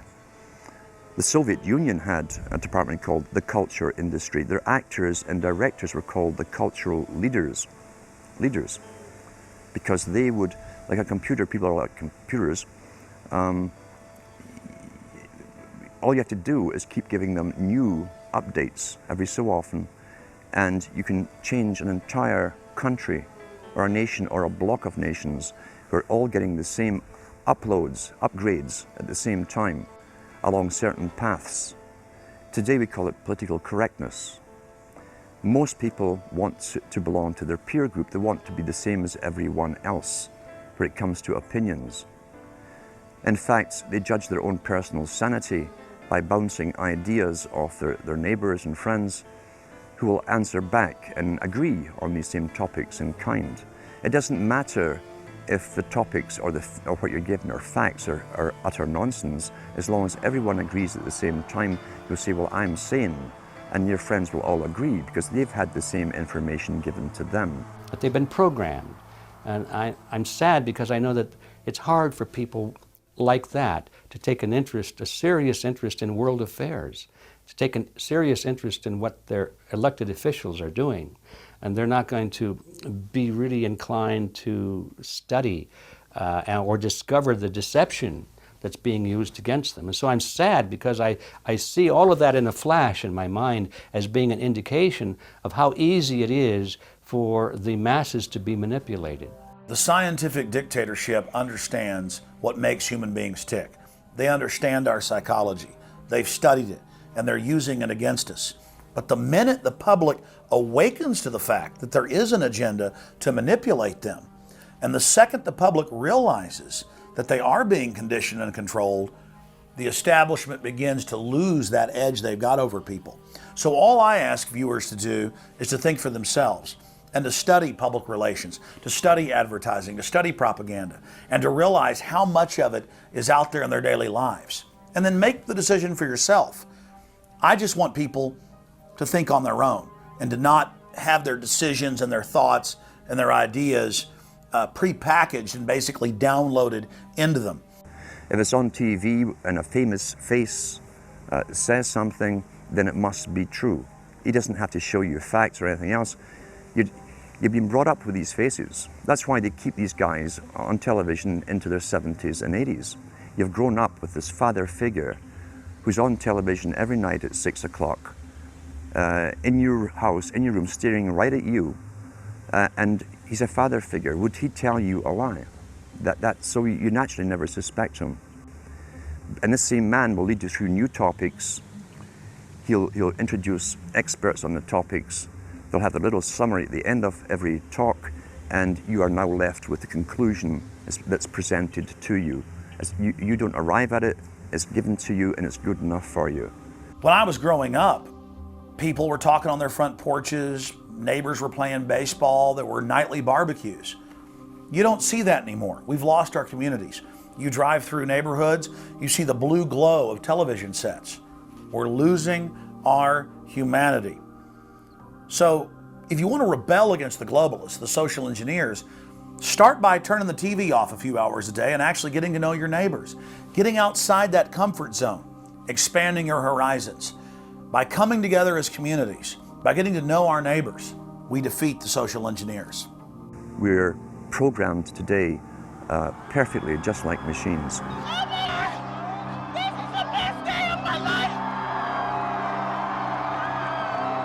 We tie this in with the Brzezinski. Brzezinski said in 2 Ages, now this guy was way up with the NSA. He's a master geopolitician. He admits he works in 20, 50-year periods to do with geopolitics in other countries. But he said himself, the public will shortly be unable to think or reason for themselves. It was meaning by the form of information that was given to them, the type, the formulas that were in use then in the 1970s. He says, eventually they'll be unable to think or reason for themselves. And eventually, he said, they will expect the media to do all their thinking and reasoning for them. Well, that's happened today. That's why people today can't think outside of the programming from television. Zbigniew Brzezinski, Obama's main foreign policy advisor, talks about how a cult of personality can be artificially manufactured to influence the masses. In the first months of my administration, to pull our economy... Oh, goodness. Sorry about that, guys. To pull our economy back from the brink, including the largest and most sweeping economic recovery plan in our nation's history. We're gullible, but we're also willingly gullible. We want a human being, a big daddy, to come along and make everything right for us. And as long as we believe that, we'll always basically get shafted. In addition to John, sorry, I just noticed that I jumped the gun here. Go ahead and move it up. I'd already introduced all you guys. It's the presidential reality show. But when it became an Oprah production, it became slick. You don't have a president, you have an actor. They say that politics is show business for ugly people. You got it. What am I going to tell the president when I tell him his teleprompter is broken? What will he do then? It's Obama's role to front for the international banking syndicate and to take all the heat for their unpopular agenda. It's his job to convince the American people that the buck actually stops at the White House. In Brzezinski's book, Between Two Ages, is that eventually we shall put presidents in who will have personality cults. We shall create massive personality cults for these people through the same techniques as Hollywood has used. Obama is that man today. The globalists, who know that Obama is going to promote their plan, want to make him such a superhero that nobody will question what he's doing. They'll be so preoccupied with who he is, or where he is, or what he's saying, or what he's wearing, or something like that. The idea of making him into a celebrity is very valuable because that way people are less inclined to ask, what is he doing? So that's very useful to these people. Similar plans of social control have been continuously carried out by operatives of the Ford Foundation, who Obama has worked for over the last 30 years. Many of the strategies used to control populations were originally developed by Edward Bernays, who coined the phrase public relations. Bernays said that if you manufacture an authoritative figure who repeats the same messages over and over, that this will appeal to the masses' subconscious desires. Yes, we can. The unwashed masses will helplessly follow the leader and go along with any message they spout. Yes, we can. Yes, we can. We shall overcome. Yes, we can. we will respond with that timeless creed that sums up the spirit of a people. Yes, we can. Thank you. Today, these exact techniques are being used with devastating effect against the general population. Obama is the latest version of 21st century mass mind control. The psych warfare engineers are counting on Obama to finish the plan they began decades ago. Beyond their plans to devastate the economy for global consolidation, a new international framework of draconian law is being constructed to establish a system of neo-feudalistic serfdom. Remember, it was Bill Clinton who gave us NAFTA. And it was Al Gore, the hero of the environmental movement, who was the hatchet man for the Clinton administration to cram NAFTA down the throats of a reluctant Congress. Now, this is a good deal for our country, Larry, and let me explain why. Al Gore, who carried the ball for NAFTA and GATT, is now one of the top standard bearers for the elite's agenda. I didn't interrupt you. Okay, now, guys. Now maybe it just... Is this... NAFTA. Why? Huge numbers of manufacturing jobs left Canada, came into the United States because of a 15% wage differential. We pay our workers less in Canada. Now, when you've got a 7-to-1 wage differential between the United States and Mexico, you will hear the giant sucking sound. No, there's a political lesson, there's a business lesson. Sorry. He serves as the front man for the carbon tax cap and trade scheme, which will not only increase taxes on every American, but will also transfer our national sovereignty and rights to a tyrannical world government, all in the name of saving the earth. Is the legislation that we are discussing here today, is that something that you are going to personally benefit from? If you believe that the reason I have been working on this issue for 30 years is because of greed, you don't know me. I've been willing to put my money where my mouth is. Do you think there's something wrong with being active in business in this country? I am simply asking for clarification. I'm proud of the it. relationship. I'm proud of it. My name's Dr. Tim Ball. I'm a climatologist. I have a PhD in climatology from the Queen Mary College, the University of London, England. And I've been studying climate both with my 9 years in the Canadian Air Force, where it was essential to flying, and then after that at the university. So it's essentially been the whole theme of my career. Initially we're called climate skeptics. I said, but all scientists are skeptics. If you're not a skeptic, you're not a scientist. And then when that didn't work, then they came out with the charge that we were climate change deniers. And I remember when I was first called a denier, and it was in the Times of London and England. And of course the word denier was clearly deliberately chosen because of the Holocaust connotations of that term. So it was not only a charge that you were ignoring the truth, but you were doing it in a very evil way. And of course, I laugh about that now because my whole career has been anything but a climate change denier. I've spent my career trying to educate people to how much climate changes naturally. So I'm anything but a denier, but of course that is part of the politics. Under the Nazis, there was something called race science. They had a lunatic theory of eugenics, the Aryan heritage, and all the rest of this. Absolute crackpot pseudoscience. There was no empirical measure or empirical test for the validity of those theories. They simply asserted them, and if you were a professor who stood up to them, then the Gestapo would come and take you away. We are perilously close to such a situation right now. Any academic, any other figure standing up to say the global warming theory of Al Gore is a piece of crackpot nonsense is in danger. You'd be fired from a government job, and in many universities, your job would be in danger. And of course, it's also part of what's called ad hominem, that if you can't defeat the person's argument rationally, you start attacking the person. And we see that with these terms, and we see it with Al Gore calling them flat earthers. Congressman, you began by denying that there is a consensus on the science.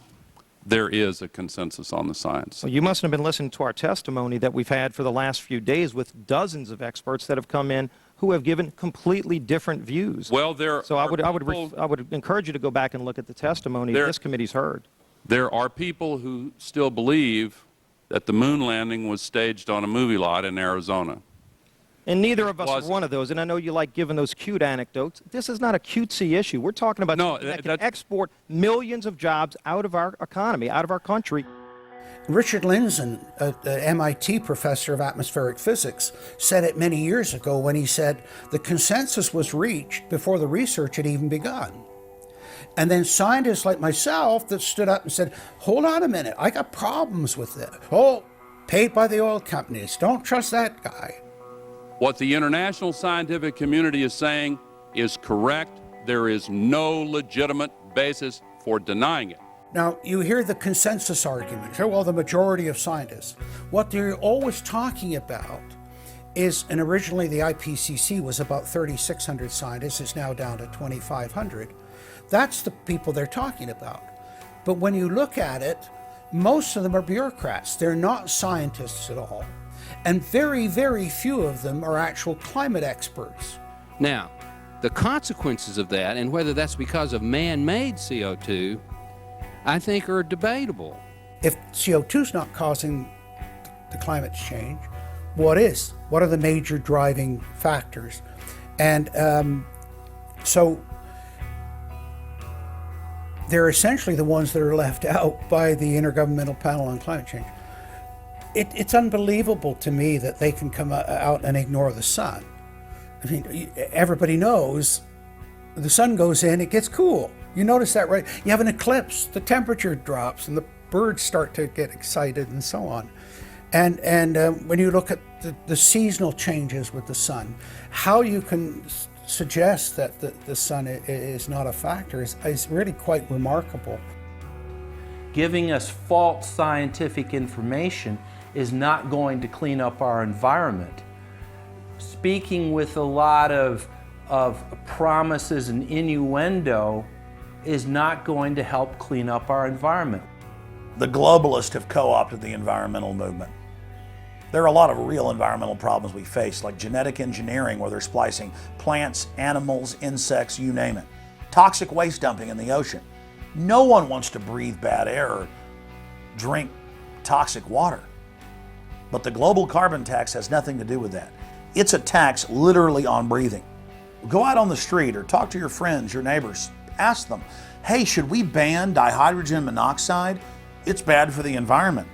The average person will sign your petition calling for the banning of water. That's right. Dihydrogen monoxide is water. It's the same thing with table salt, sodium chloride. And that's exactly what the establishment is doing with carbon dioxide. Ooh, dioxide. It has this scary sounding name. But the truth is, it's one of the 4 elements of life on this planet. Oxygen, carbon dioxide, water, and sunlight. And if the establishment can tax and list as a toxic waste one of those basic 4 building blocks of life, carbon dioxide, they can regulate and control every facet of our lives and shut down any businesses that aren't part of their New World Order. The idea that carbon is a pollutant is essentially a way of saying that humanity is a disease or a cancer that ought to be wiped out. Genocide. People have argued in this environmental coterie around Obama, around Holdren, the theoretician of de-development, who is now the science advisor of the White House, really the anti-science advisor.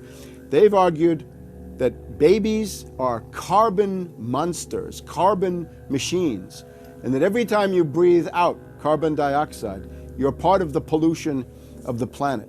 This is an absolutely anti-human doctrine. They use the environmental movement to promote their real agenda, which is globalization and federalization and power. The advisor to Gordon Brown wants to exterminate 1/2 of the population of the British Isles. Now that's something Hitler might have tried to do, or Stalin. They didn't succeed. Will Gordon Brown do it? You can read this in the statements of these lunatics, radical environmentalists fanatical Malthusians, tree huggers, whatever you want to call them. This is an ideology of genocide which can be documented exhaustively, ad nauseum, out of their own statements. When Gore said the science is settled, that raised red flags amongst the media, and then also amongst a lot of other people that sort of knew that that wasn't true, other scientists, and started to look at it. And of course, the more they looked at it, the more they realized, no, science is never settled. What is coming down now is environmentalism, is nothing but phony science. Nothing but phony science. And if we really believe in the environment, if we really believe in freedom, if we really believe in truth, we need to get some straight answers. Now, the Kyoto Agreement, of course, was reached in the city of Kyoto.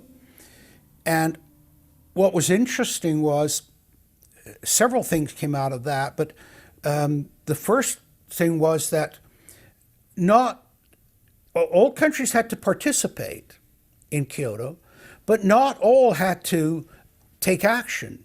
Only the developed nations were required to reduce their level of CO2. The developing nations were excluded. Now, of course, at that time, China was, and in some ways you can argue it still is, a developing nation. So it wasn't required to meet any targets under Kyoto, nor was India. The U.S., of course, held out. And what's interesting is that the U.S. Senate voted 95-0 against the Kyoto Accord, even though Al Gore was the vice president at the time. And lucky for him, he didn't have to cast a deciding vote. But so it was 95-0 against it, because the U.S. Senate saw, no, this is a socialist distribution of wealth. This is going to cost jobs and economy, and so they scrapped it completely. We're now told that you have to buy carbon offsets. In other words, if you have sinned by having a carbon footprint and by carbon emissions, you've got to buy a carbon offset, which is usually a scam. Somebody claims to have planted an acre of grass in the third world. It never happened. They take your money and laugh all the way to the bank. But they're telling you that in order to cleanse your guilt, you've got to buy a carbon offset. Talk about carbon polluters. You talk about them. It's my understanding that back in 1997, when you were vice president, Enron's CEO, Ken Lay, was involved in discussions with you at the White House about helping develop this type of policy, this trading scheme. And is that accurate? Is it inaccurate? It's been reported. I don't know, but I met with Ken Lay, as lots of people did, before anybody knew that he was a crook. Right, and clearly you can see why so many of us are concerned about this type of cap-and-trade energy tax that would be literally turning over this country's energy economy. I didn't know him well enough to call him Kenny Boy. Well, but you knew him well enough to help devise this trading scheme, and obviously we know what Enron and these big guys on Wall Street like Goldman Sachs, and I know you've got interest with Goldman Sachs. No. Well, that's been reported. Is that not accurate? No, I wish I did. With executives from you're partnered in companies with executives from Goldman Sachs. Well, if you're not. Al Gore has got to be the greatest con artist in modern history. This guy claims he invented the internet, even though it's on record he's a liar, and he got away with it. He was the pitch man that successfully sold, as vice president, NAFTA and GATT, that's lowered the standard of living in the United States and Mexico and almost completely deindustrialized our country.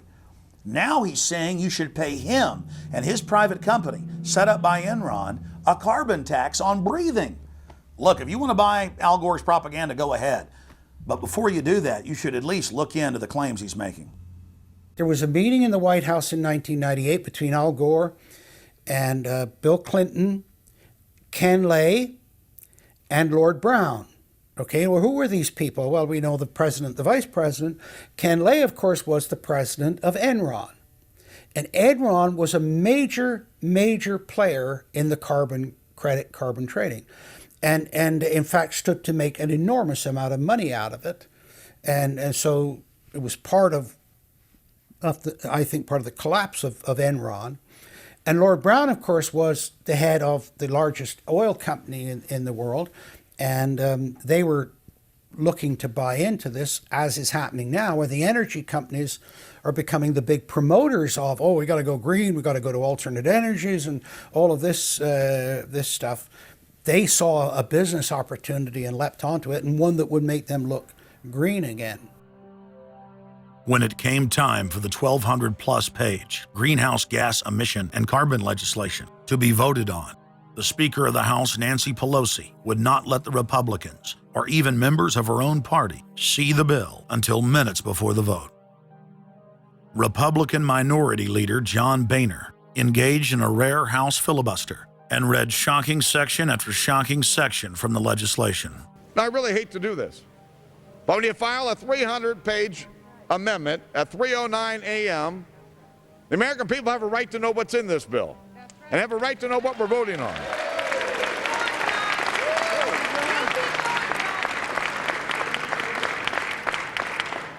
Page 48. Each building code enforcement department receiving a grant under subsection A shall impanel a code administration and enforcement team consisting of at least one full-time building code enforcement officer, a city planner, and a health planner or similar officer. I can take you to Chickasaw, Mercer County in my district. They don't have one full-time person that works for the village, all right, not one. Look at the mandate on every city, village in America right here in this bill. So that we're not only going to tell you what the codes are going to be, but we're going to tell you how many people you need to hire to enforce this. Page 41, determine any geographic area within the contiguous United States that lacks a federal power marketing agency. Because, you know, we can't move power around the country without a federal power marketing agency. We do it today, but now we have to have a new government agency to do this. All California housing standards are now going to be imposed on every American community. You don't have the right to have your own building standards in your community or in your state. Hell no, the federal government's going to tell you what they are. It quickly became clear why Pelosi and the Democratic leadership were desperate to keep the contents of the bill secret before the vote. Now, because of this underlying bill, the federal government will virtually have control over every aspect of lives for the American people. It is time to stand up and say, we get to choose. We choose liberty or we choose tyranny. It's one of the two. The underlying bill represents the tyranny and the intervention of the federal government. It's our choice. What will we choose today? Will we choose liberty or will we choose tyranny? And I know that we'll be facing the single moms that heard from last summer. They can't afford the gasoline bill. They can't afford the propane. You didn't do a great thing. You hurt some really decent families struggling, trying to make it, and this is going to be their death knell. It breaks my heart. I yield back. It is, of course, a carbon tax on economic activity, farming, manufacturing, real production here inside the United States. It would tend to shut down even those miserable remains of an industrial economy that we still have after the collapse of the Detroit automakers and their related subcontractors and so forth. Every home and business in the United States would be federally regulated and controlled. Mandatory home inspections will be carried out by federal inspectors, and it's all at the expense of the homeowner. In New York, they're called the environmental police. On this day, a surprise visit to a market in Brooklyn's Chinatown. And every day you're not in compliance, you face huge fines. Go to page 235. The Secretary may set and collect reasonable inspection fees to cover the cost of inspections required. So number one, they can come in, the federal government can come in and inspect your house and send you the bill. And if they find that you're out of compliance with this new federal code, the Secretary shall assess a civil penalty for violations of this section. And then further, going to page 236, each day of unlawful occupancy shall be considered a separate violation. We're setting up a global warming Gestapo that can literally come in, and now this new term, unlawful occupancy. So now living in your home is considered unlawful under this bill. This is ludicrous. Worst of all, carbon czars in more than 35 federal agencies are given unlimited dictatorial power to tax all forms of carbon and carbon emissions. The Commissar Green Police openly brag that they will have the power to selectively enforce the new edicts on a case-by-case basis. It's funny because when I tell people what I do for a living, the first response usually is, "You're with the environmental police?" There is no environment in New York City. With this new power, the green mafia can take over the entire economy through selective enforcement. We know, Madam Speaker, that this national energy tax will cost the American people $2 trillion. We know that. We know this will result in a loss of 2.5 million jobs every year for the American people. We know that. We know this will result in a reduced standard of living for Americans. We know that. What is the point and what's the benefit? The same central banks that have stolen more than $50 trillion from national treasuries across the planet are now creating a new derivatives fraud through the cap-and-trade carbon tax system that dwarfs their previous Ponzi schemes. We've just watched a financial meltdown in this country, the likes of which hasn't been seen in some time. Now, if people like credit default swaps, they're really going to like the carbon swaps that are going to occur and the carbon future swaps. We spent a full day in this committee last summer talking about the manipulation of the energy futures market in oil.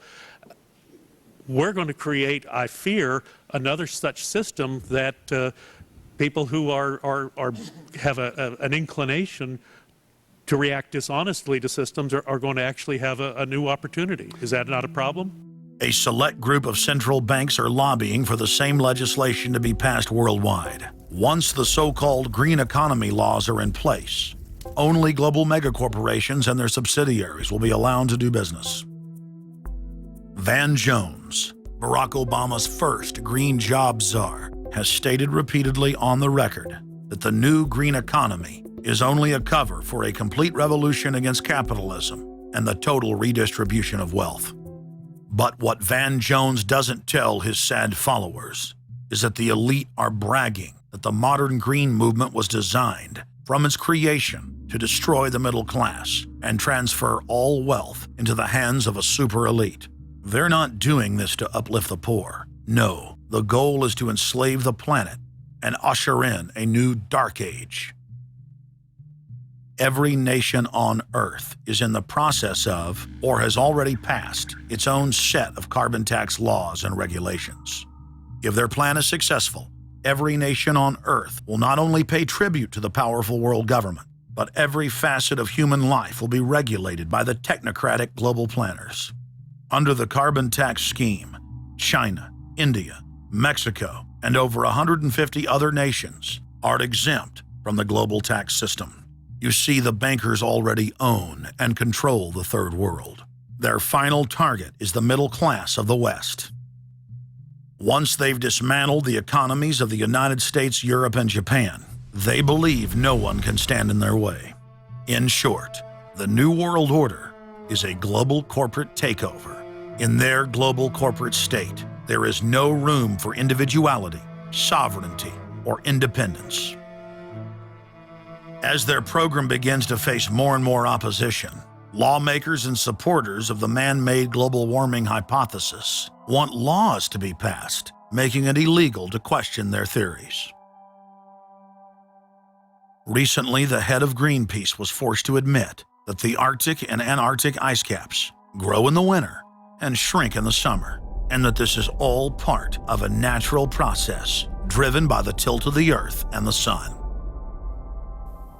The cosmic radiation coming from space, the amount reaching the Earth is affected by the strength of the sun's magnetic field. So the magnetic field of the sun is almost like a gateway controlling the cosmic radiation reaching the Earth. The magnetic strength of the sun is also related to the number of sunspots. So they are directly related to changes within the inner structure of the sun. The amount of cosmic radiation reaching the lower atmosphere creates more cloud, right? And cloud forms, you need to have what are called condensation nuclei. That is, little particles around which water can change from water vapor or gas into water droplets, minute particles that are visible in the form of clouds. We've known for a long time that there was more cloud than the amount of particles in the atmosphere, because we assumed it was clay particles and salt particles that were creating this condensation process, but there was this gap. We now realize, of course, it's the cosmic radiation that's doing it. So what the cosmic radiation is doing, controlled by the magnetic field of the sun, is it's like putting up a screen in the greenhouse and blocking out the sunlight. And of course, that then affects the temperature of the Earth. That's why there's a relationship between the sunspots and the temperature on the Earth. So we now know the mechanism, but they completely ignore that. More than 31,000 scientists from across the United States, including more than 9,000 PhDs from the fields of climatology, atmospheric science, earth science, and hydrology, signed a petition rejecting man-made global warming as a scientific fraud. This shattered the hoax of the so-called consensus that the mainstream media had been pushing for years, that every scientist on Earth believed that man-made global warming was a fact. If the people are able to block their carbon tax takeover, the elite's agenda to establish a planetary world government will collapse. To force their unpopular agenda upon the planet, the controllers are racing to complete the construction of their police state control grid. Borrowing from tactics used in the past by communist, fascist, and other totalitarian regimes, every form of classical textbook tyranny is now being implemented in the West. In the United States, the central government is federalizing local police. State and local officers are in a great position to collect important information on terrorists and their allies, and the Terrorist Screening Center stands ready to help you. This video, produced by Homeland Security, is required viewing for all departments in the U.S. And with the teamwork of local, state, and federal law enforcement, we have an excellent opportunity to see the picture and solve the puzzle before these terrorists can strike again. State, county, and city police now take their marching orders directly from DHS and FEMA. The videos and training manuals turn peace officers, once guardians of the Republic, into secret police. See way down there? There's a woman taking photos of the dam. Someone called 911 and reported a suspicious person. As you guessed, she's going to be a Category 3 hit. And since it's very important that we don't let her know that we know, both the dispatcher and the officer need to make sure she doesn't hear the radio traffic. Stand by. If I could ask you to wait right here, please. Sure. Everyday items and activities are listed as proof that you are sympathizing with shadowy boogeymen of terror. Of course, he's going to keep his eyes open for anything interesting or unusual in the car. That would include cameras, binoculars, video equipment, GPS, maybe things like sleeping bags that suggest they're living out of the car. From their inception, Homeland Security and Northcom were set up to dominate the people and the states, not to fight the CIA-created Al-Qaeda. Patriotic members of the military and law enforcement, at great risk to their lives and careers, have sent this filmmaker federally and internationally produced law enforcement manuals, textbooks, documents, and videos. The MIAC report, distributed to Missouri law enforcement, lists gun owners, libertarians, constitutionalists as potential terrorists. The federally written document went on to list Ron Paul, Bob Barr, and American flag bumper stickers as dangerous paraphernalia linked to white supremacists. Even before 9/11, FEMA was quietly indoctrinating local police to have a hatred of the Founding Fathers and everything our constitutional republic stands for. Who was the first terrorist organization in the United States? Who? Founding Fathers. Founding Fathers. You mean Thomas Jefferson? Oh, yeah. You mean George Washington? Oh, yeah. Paul Revere? Yeah. These guys right here, let me ask you something. Did they try to scare people? Oh, yeah. They tried to intimidate the British. Did they use acts of violence?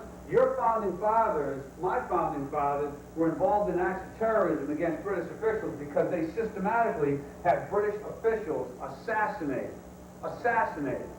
In the old Soviet Union, Nazi Germany, and Maoist China, the police's main job was not fighting crime. In totalitarian forms of government, the police are political enforcers, or commissars as they were known in Russia. It's their job to spy on the public and to intimidate the exercise of free speech. Once a climate of fear has been achieved, the public begins to self-censor, to shut down. Once the people have been intimidated to withdraw from the field of intellectual battle, the tyrants have a free hand to expand their oppression and looting of the helpless serfs.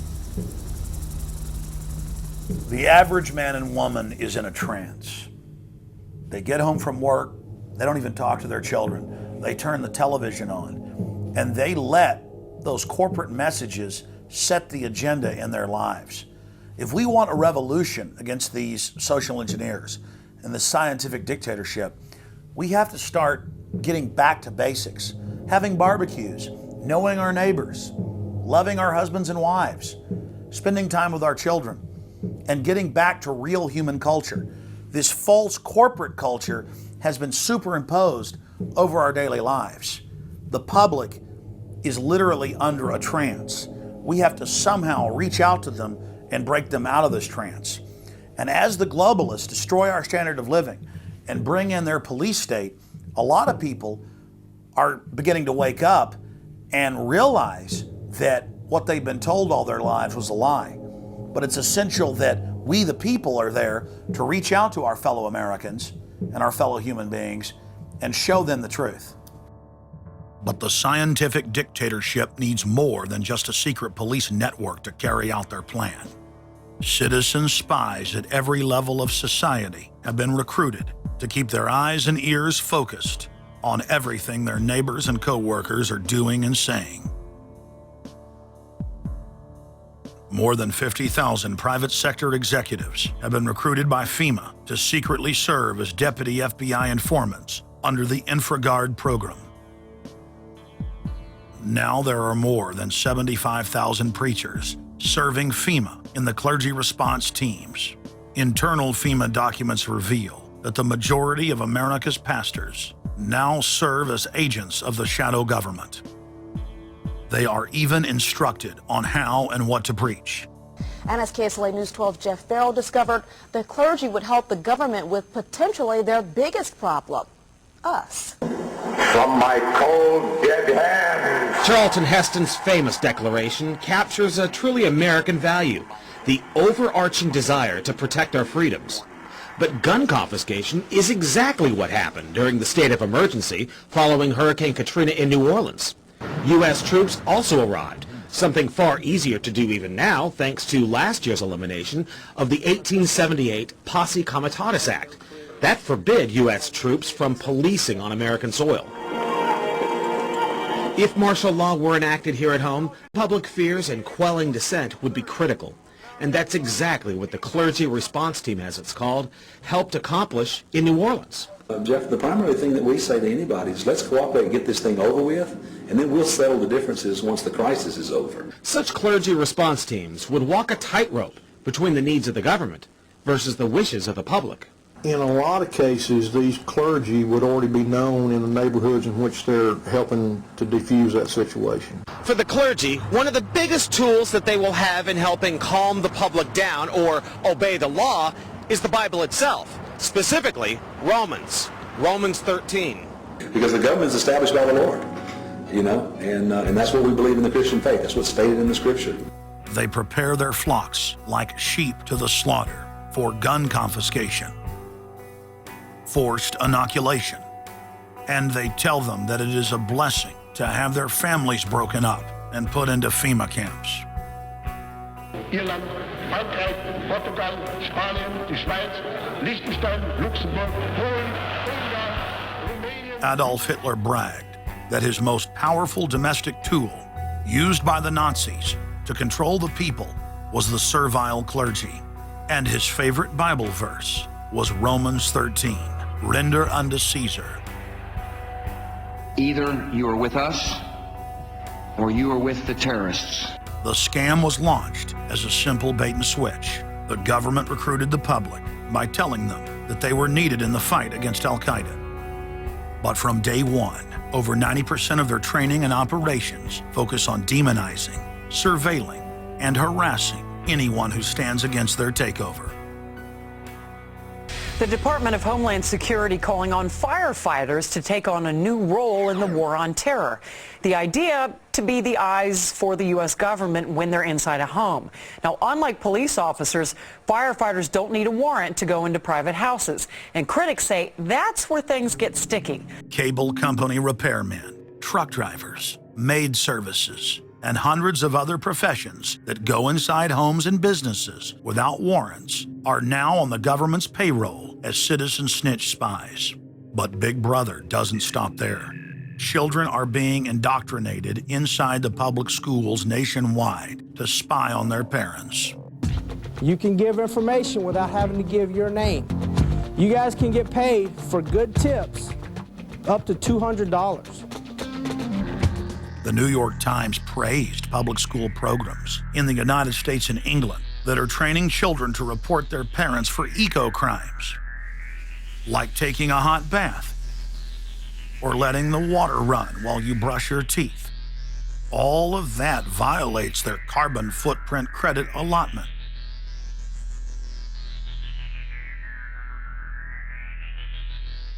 Check it out, check it out. And that's where we come in. We're the carbon cops and we're on the lookout for energy wasters. Our job is to get all Australian households to cut their carbon emissions. So Carbon Cops is a program that looked at energy use in a domestic sense. We went into people's houses and got them to reduce their energy use by 50%. Sadly, the Boy Scouts of America have now contracted with the Department of Homeland Security and are now training more than 20,000 Boy Scouts in anti-terror urban warfare mount training. The federal grants are very specific. The Scouts are trained to carry out seek and destroy missions against disgruntled veterans of the U.S. Armed Forces. Good evening, everyone. Homeland Security is enlisting some unlikely new recruits to fight terrorism and help with other emergencies. The Girl Scouts. Girl Scouts across the country and here in East Tennessee are now taking part. 9-year-old Elise Murphy has already earned a lot of Girl Scout patches. And now, every member of the 3.4 million Girl Scouts of America is now being trained by the Federal Emergency Management Agency to aid and support Homeland Security in disaster and anti-terror operations. One of the things that if you talk to our generals, they are desperate for is a civilian counterpart to our military forces. Everybody somewhere between the ages of 18 and 25 will serve 3 months of basic training and understanding in a kind of civil defense. So is this compulsory then? Well, you have to, in a sense, it's a required of everybody, 18 to 25, 3 months, and at some point at that point you do it. Creating citizen armies in one way is, it's disgusting, because what you do is you get young kids and you can mold their minds easily. And we saw them chanting and crying, and they'll follow any leader, whether it's in a black shirt, a brown shirt, a red shirt, whatever the shirt might be. Another branch of Homeland Security, the Corporation for National and Community Service, is setting up literally hundreds of other private uniformed youth groups. The White House has introduced legislation to establish forced national service for all Americans between the ages of 16 and 64. In 2008, the North American Military Governorship, known as NORTHCOM, announced that they had deployed 4,000 regular Army troops inside the United States to deal with civil unrest because they knew that their offshore masters were about to rob the United States blind. In 2009, the Pentagon requested funding from Congress to deploy 379,000 military personnel in thousands of communities across the United States. And now, legislation has been introduced in Congress to expand a system of FEMA concentration camps across the United States under the National Emergency Centers Act, H.R. 645. The Republic is hanging by a thread. The last vestiges of our free system of government are being swept away. You know, you got time to watch baseball, you got time to watch football, you got time to entertain yourself, but I think a knowledgeable public we're losing, and we've got to get people back on track to paying attention, because if you don't pay attention to your government and what they're doing, you're going to pay some dire consequences for it. Unless we become active and become influential in the power centers of society, there's nothing we can do about it. Just knowing about it is not enough. And as long as we are given at election time an option between the Republican candidate or the Democrat candidate, both of whom have been selected by members of the Council on Foreign Relations and both of whom have the same general policies, that's not going to change anything either. So the real issue is, so what? And the answer is we've got to recapture control of the power centers of society. The people have a decision to make. Our nation has been seized in the jaws of a global corporate takeover. The republic is passing into history. We're losing our freedoms. And it's up to every man, woman, and child in the United States to decide whether we're going to be fooled by the slick propaganda of the social engineers or whether we're going to restore the republic. The values expressed by our founding fathers and the Declaration of Independence and other documents are very important to these times, and it's now our chance to manifest those documents. Now is the time for all good men to come to the aid of their country, because the country is being stolen from us in broad daylight. Not only stolen metaphorically, but financially as well. The numbers don't lie. The American people, having been educated as to the truth, then have to rise up and demand and get a government that starts serving them. We need a change, and it isn't going to come from Democrats and Republicans. It has to come from the American people. Dissension is the greatest form of patriotism, and I believe that. Because if you don't hold your elected officials' feet to the fire and pay attention, you are going to get bad government. So it's imperative for all of us. It's our job as citizens of this great country to pay attention. This is our last chance to not relive history. Hundreds of nations have fallen to tyranny in the last century alone. America is a prize coveted by the despotic megacorporations that now dominate our planet. If their world government is truly to rise, freedom and the republic for which it stands must fall. Now is the time for all good men and women to come to the aid of their country. One of the greatest events in history is taking place before our very eyes. For many generations into the future, our progeny will look back on this time as either a place where humanity rose to the challenge and made a stand against the forces of darkness, or as a time when the planet fell into the grip of a merciless high-tech tyranny.